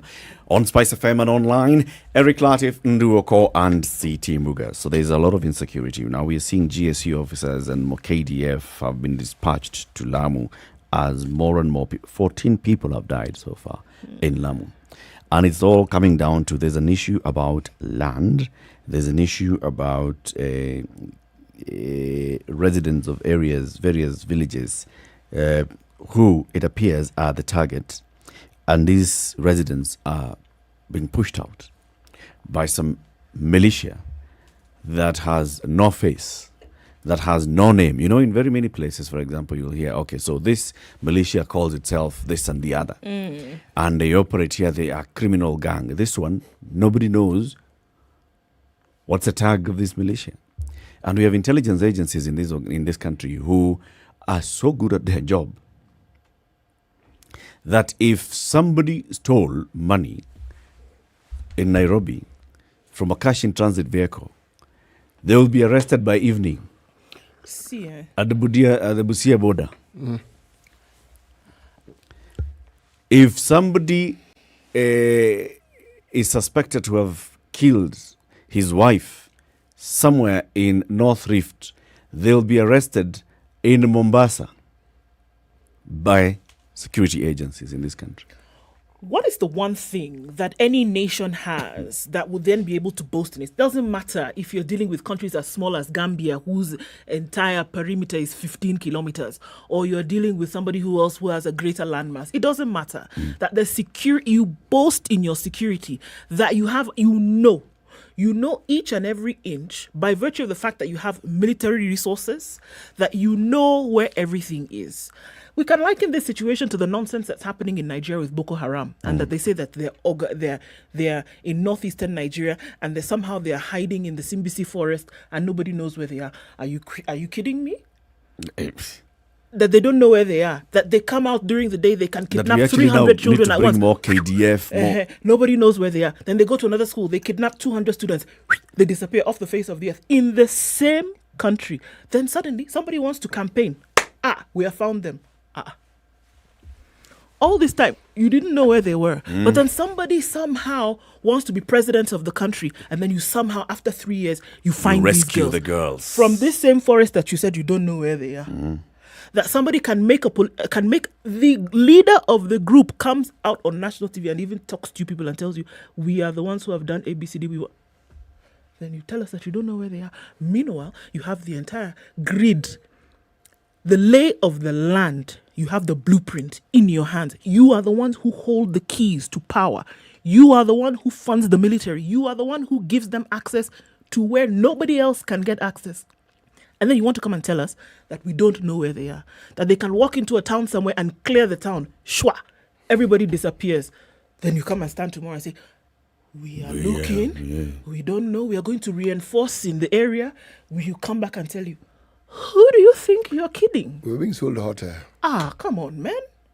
It's a jokes. It's a big joke. And in fact, you know, and they do as they you like. can even say Boko Haram. Okay, so Boko Haram they have a name. They have a name, they have a face, they have an affiliation that is outside the country. So you can even say, okay, so they get financial and other support, even doctrinal support from elsewhere.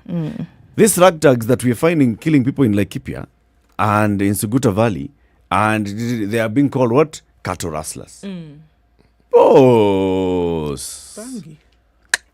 Nonsense. Ed Getonga, good morning. Morning, guys. How are you doing? Fine, thank you. I'm doing great. It's a good new year. Now, here's the thing, Eric. Like CT, I have lived in Isiolo. I've lived in Marsabit, Kidogo. Yes. When you hear a person from over there say, niko na ngamia mbili, come off from him. They're talking about guns. Ngamia is guns. Ngamia huko ni guns. Yes. I used to teach over there and they were like, mwalimu, hata walikoja saa hii, mimi yako na ngamia nitabeba wao wote. I can tell you this for a fact. If the government was serious, But the thing is, I think the government. Ed, just call again. Ed, call again. Your line has some issues. Let's hear from Kerry in Lavington. Good morning. Good morning. Everyone on the studio. Good morning. Good morning. Yeah, I think I've listened to your discussion, but we must ask ourselves one question. Yeah. If you go to Lamu, and CT will bear me witness if he's been there, you'll realize that one police station has, in fact, there is one in a place called Topanga that had a single police officer. And I don't think they have intelligence guys. I'm not really sure. But when is it the responsibility of society to raise alarm with government agencies when they feel that there is... Because what you realize what is happening in Lamu is people who are deemed not to be indigenous are being chased out of where they have settled.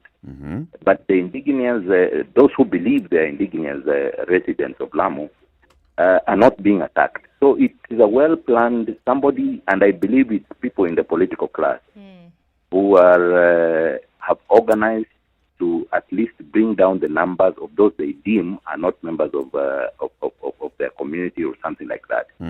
But such organizations are done when, for example, where I live, if I see people grouping and planning to do some heinous acts, it is my responsibility as a citizen, as a resident there, to raise it with government agencies. And if they fail to respond, then we can say, as members of this community, we are worried that we reported this incident and they never took action.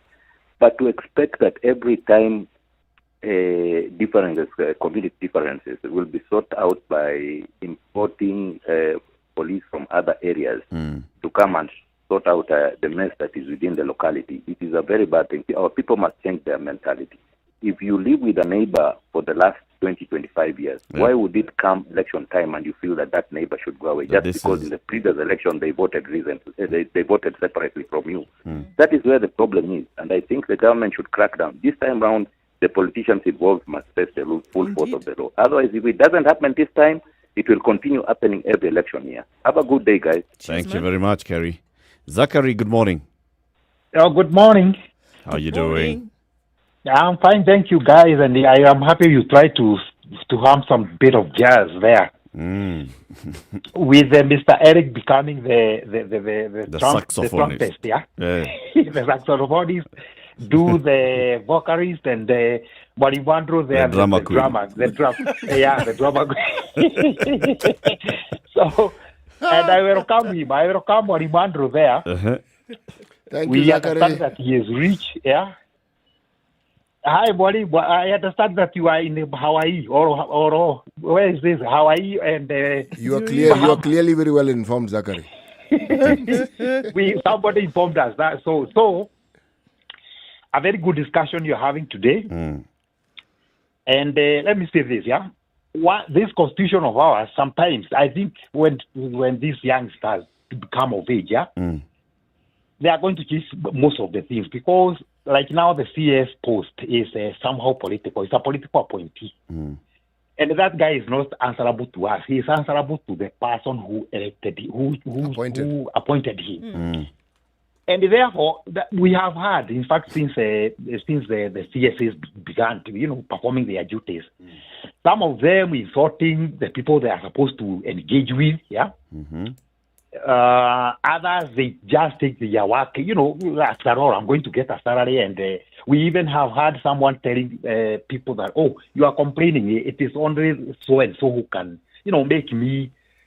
make my hairs raise, because you guys, you make noise, you do what, you have nothing, yeah? Yep. But in the previous setup, we had ministers who are political. They had their seats. And therefore, they had personally, they were counting, oh, if I don't do this, when I go back to my electorate, yeah, they are going to question me. Yep. You are responsible for this docket.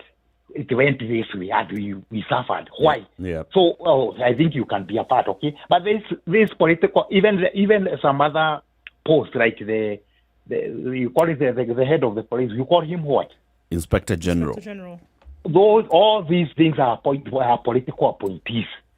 And they don't care anyway whether Eric got married when he was coming to the situation room or what, Whether an old man like Mr. Andrew got threatened by his neighbor, they don't care. They don't care. They don't care. They're not answerable to anyone. They're not answerable to Mwalimu Andrew. They are only answerable to the person who appointed them. And that's the first stops there, yeah?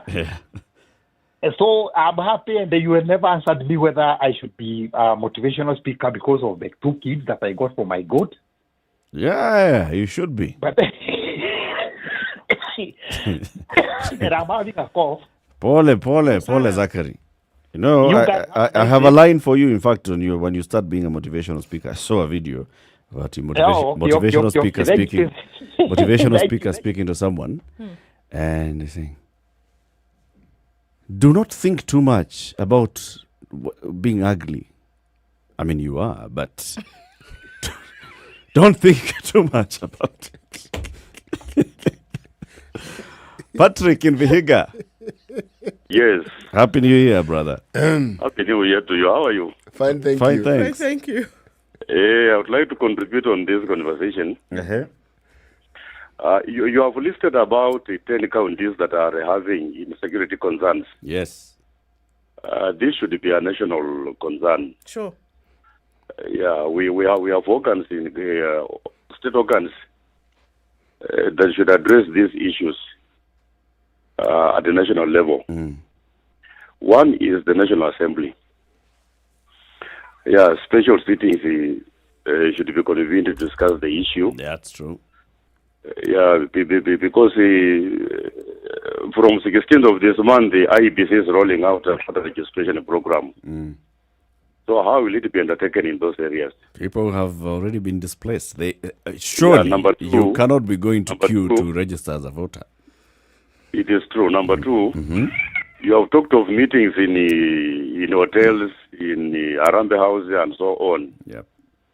The problem is those meetings, even if they are taken to the root areas where the problems are occurring, they don't factify into what is happening. The same people who are driving in very big vehicles will come and lecture the people around and go. Yep. And you know, Mr. Muga has mentioned about intelligence. When you hold a public rally and you want to know the causes of a problem in an area, nobody will volunteer to give information because the same person will be vilified at the end.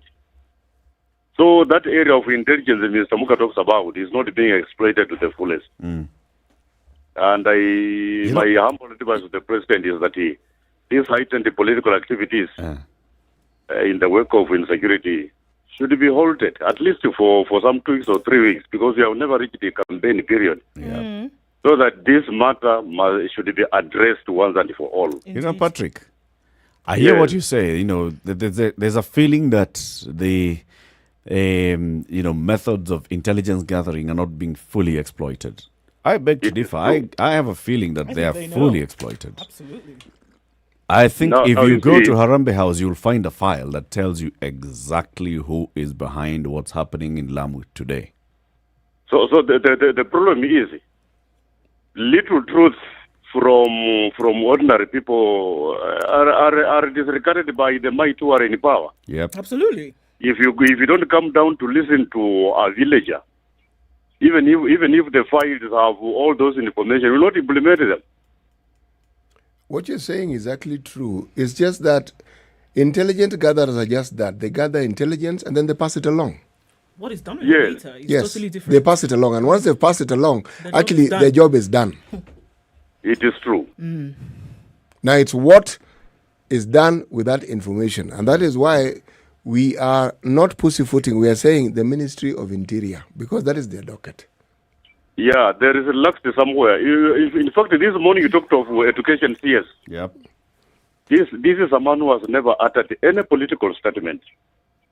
When he was near to utter a political statement, it was 2 days ago when he said, whoever will take the mantle of presidency should ensure that the CPC program that is put in place should continue, which is okay. Yes. But look at the others. They venture into politics. They take sides. When the people are suffering, they don't even give the very government they are representing advice on how to deal with the problems affecting people in the country. So it's like a flock without a shepherd. That's true. If a shepherd joins a hyenas, then is the sheep going to be safe? It's another question. Thank you, Patrick. Okay, folks, have a good day. Cheers, you too. You know, he said something that, there seems to be laxity on the side of, and I don't think there's laxity. I think there's a deliberate effort not to do something because you are aware of the situation. And because of the fact that there are certain individuals who are gaining something from this conflict remaining as it is, then you're just going to look the other way, which is what we're having right now. We're having a look the other way situation. Do you know why? Okay, let me ask a question. Do you know the oldest profession in the world? Prostitution. Precisely. Second? Spying. Spying. Okay? Now, it is next to impossible for insurgents to attack an area without local support. Not possible. It's next to impossible. Because if they really are insurgents, they will not know the lay of the land, but somebody who does. Lamu has a population of 143,000 people. Okay? There's a development there that costs 37 billion shillings. That's the Lamu port. Infrastructure that supports the blue economy, on which very many of the inhabitants of that area depend on. Development in that area is zero. Nothing has been done. Fishermen and locals are still waiting for compensation. The port is operational. Lamu is not just some sleepy little county anymore. Lapset, Lamu.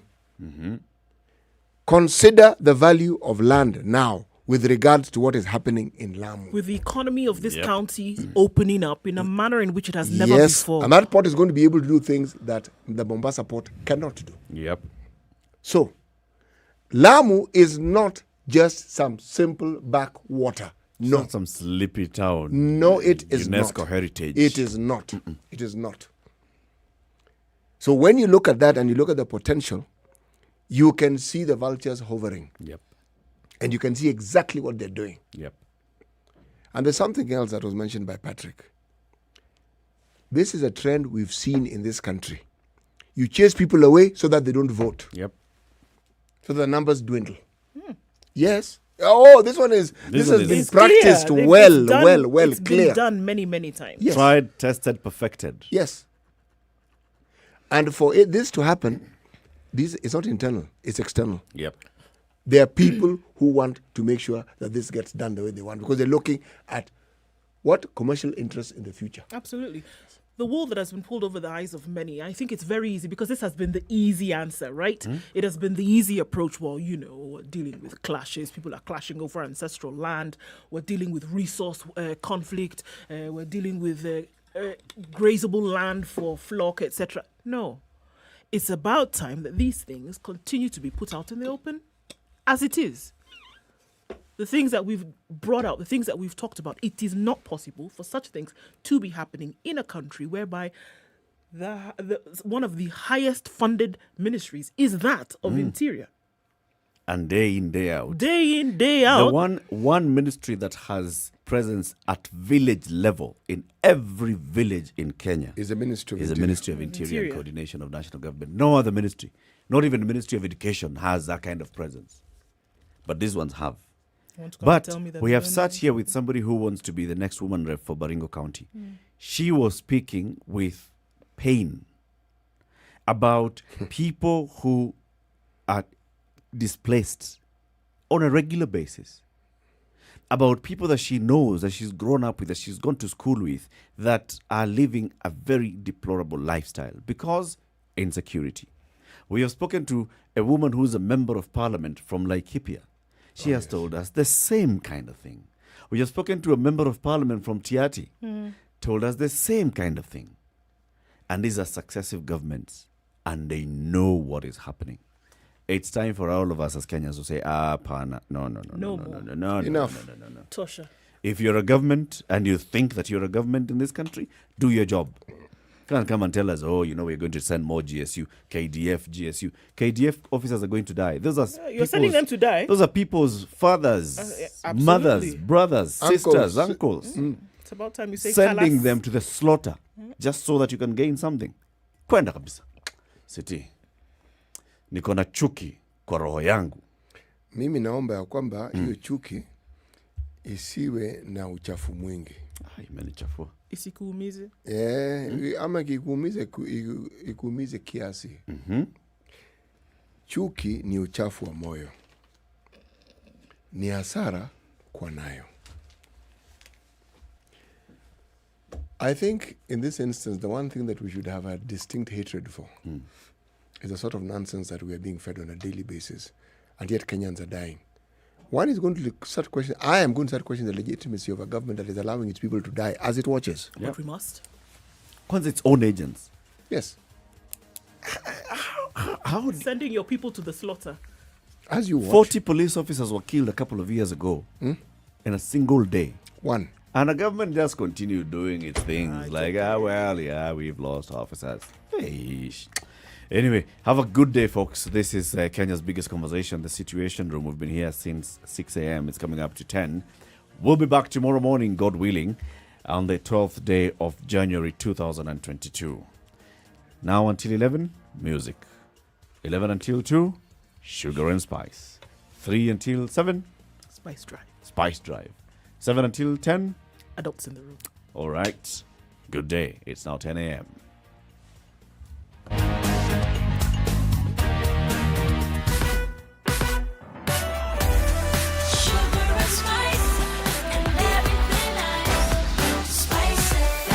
Spice up your life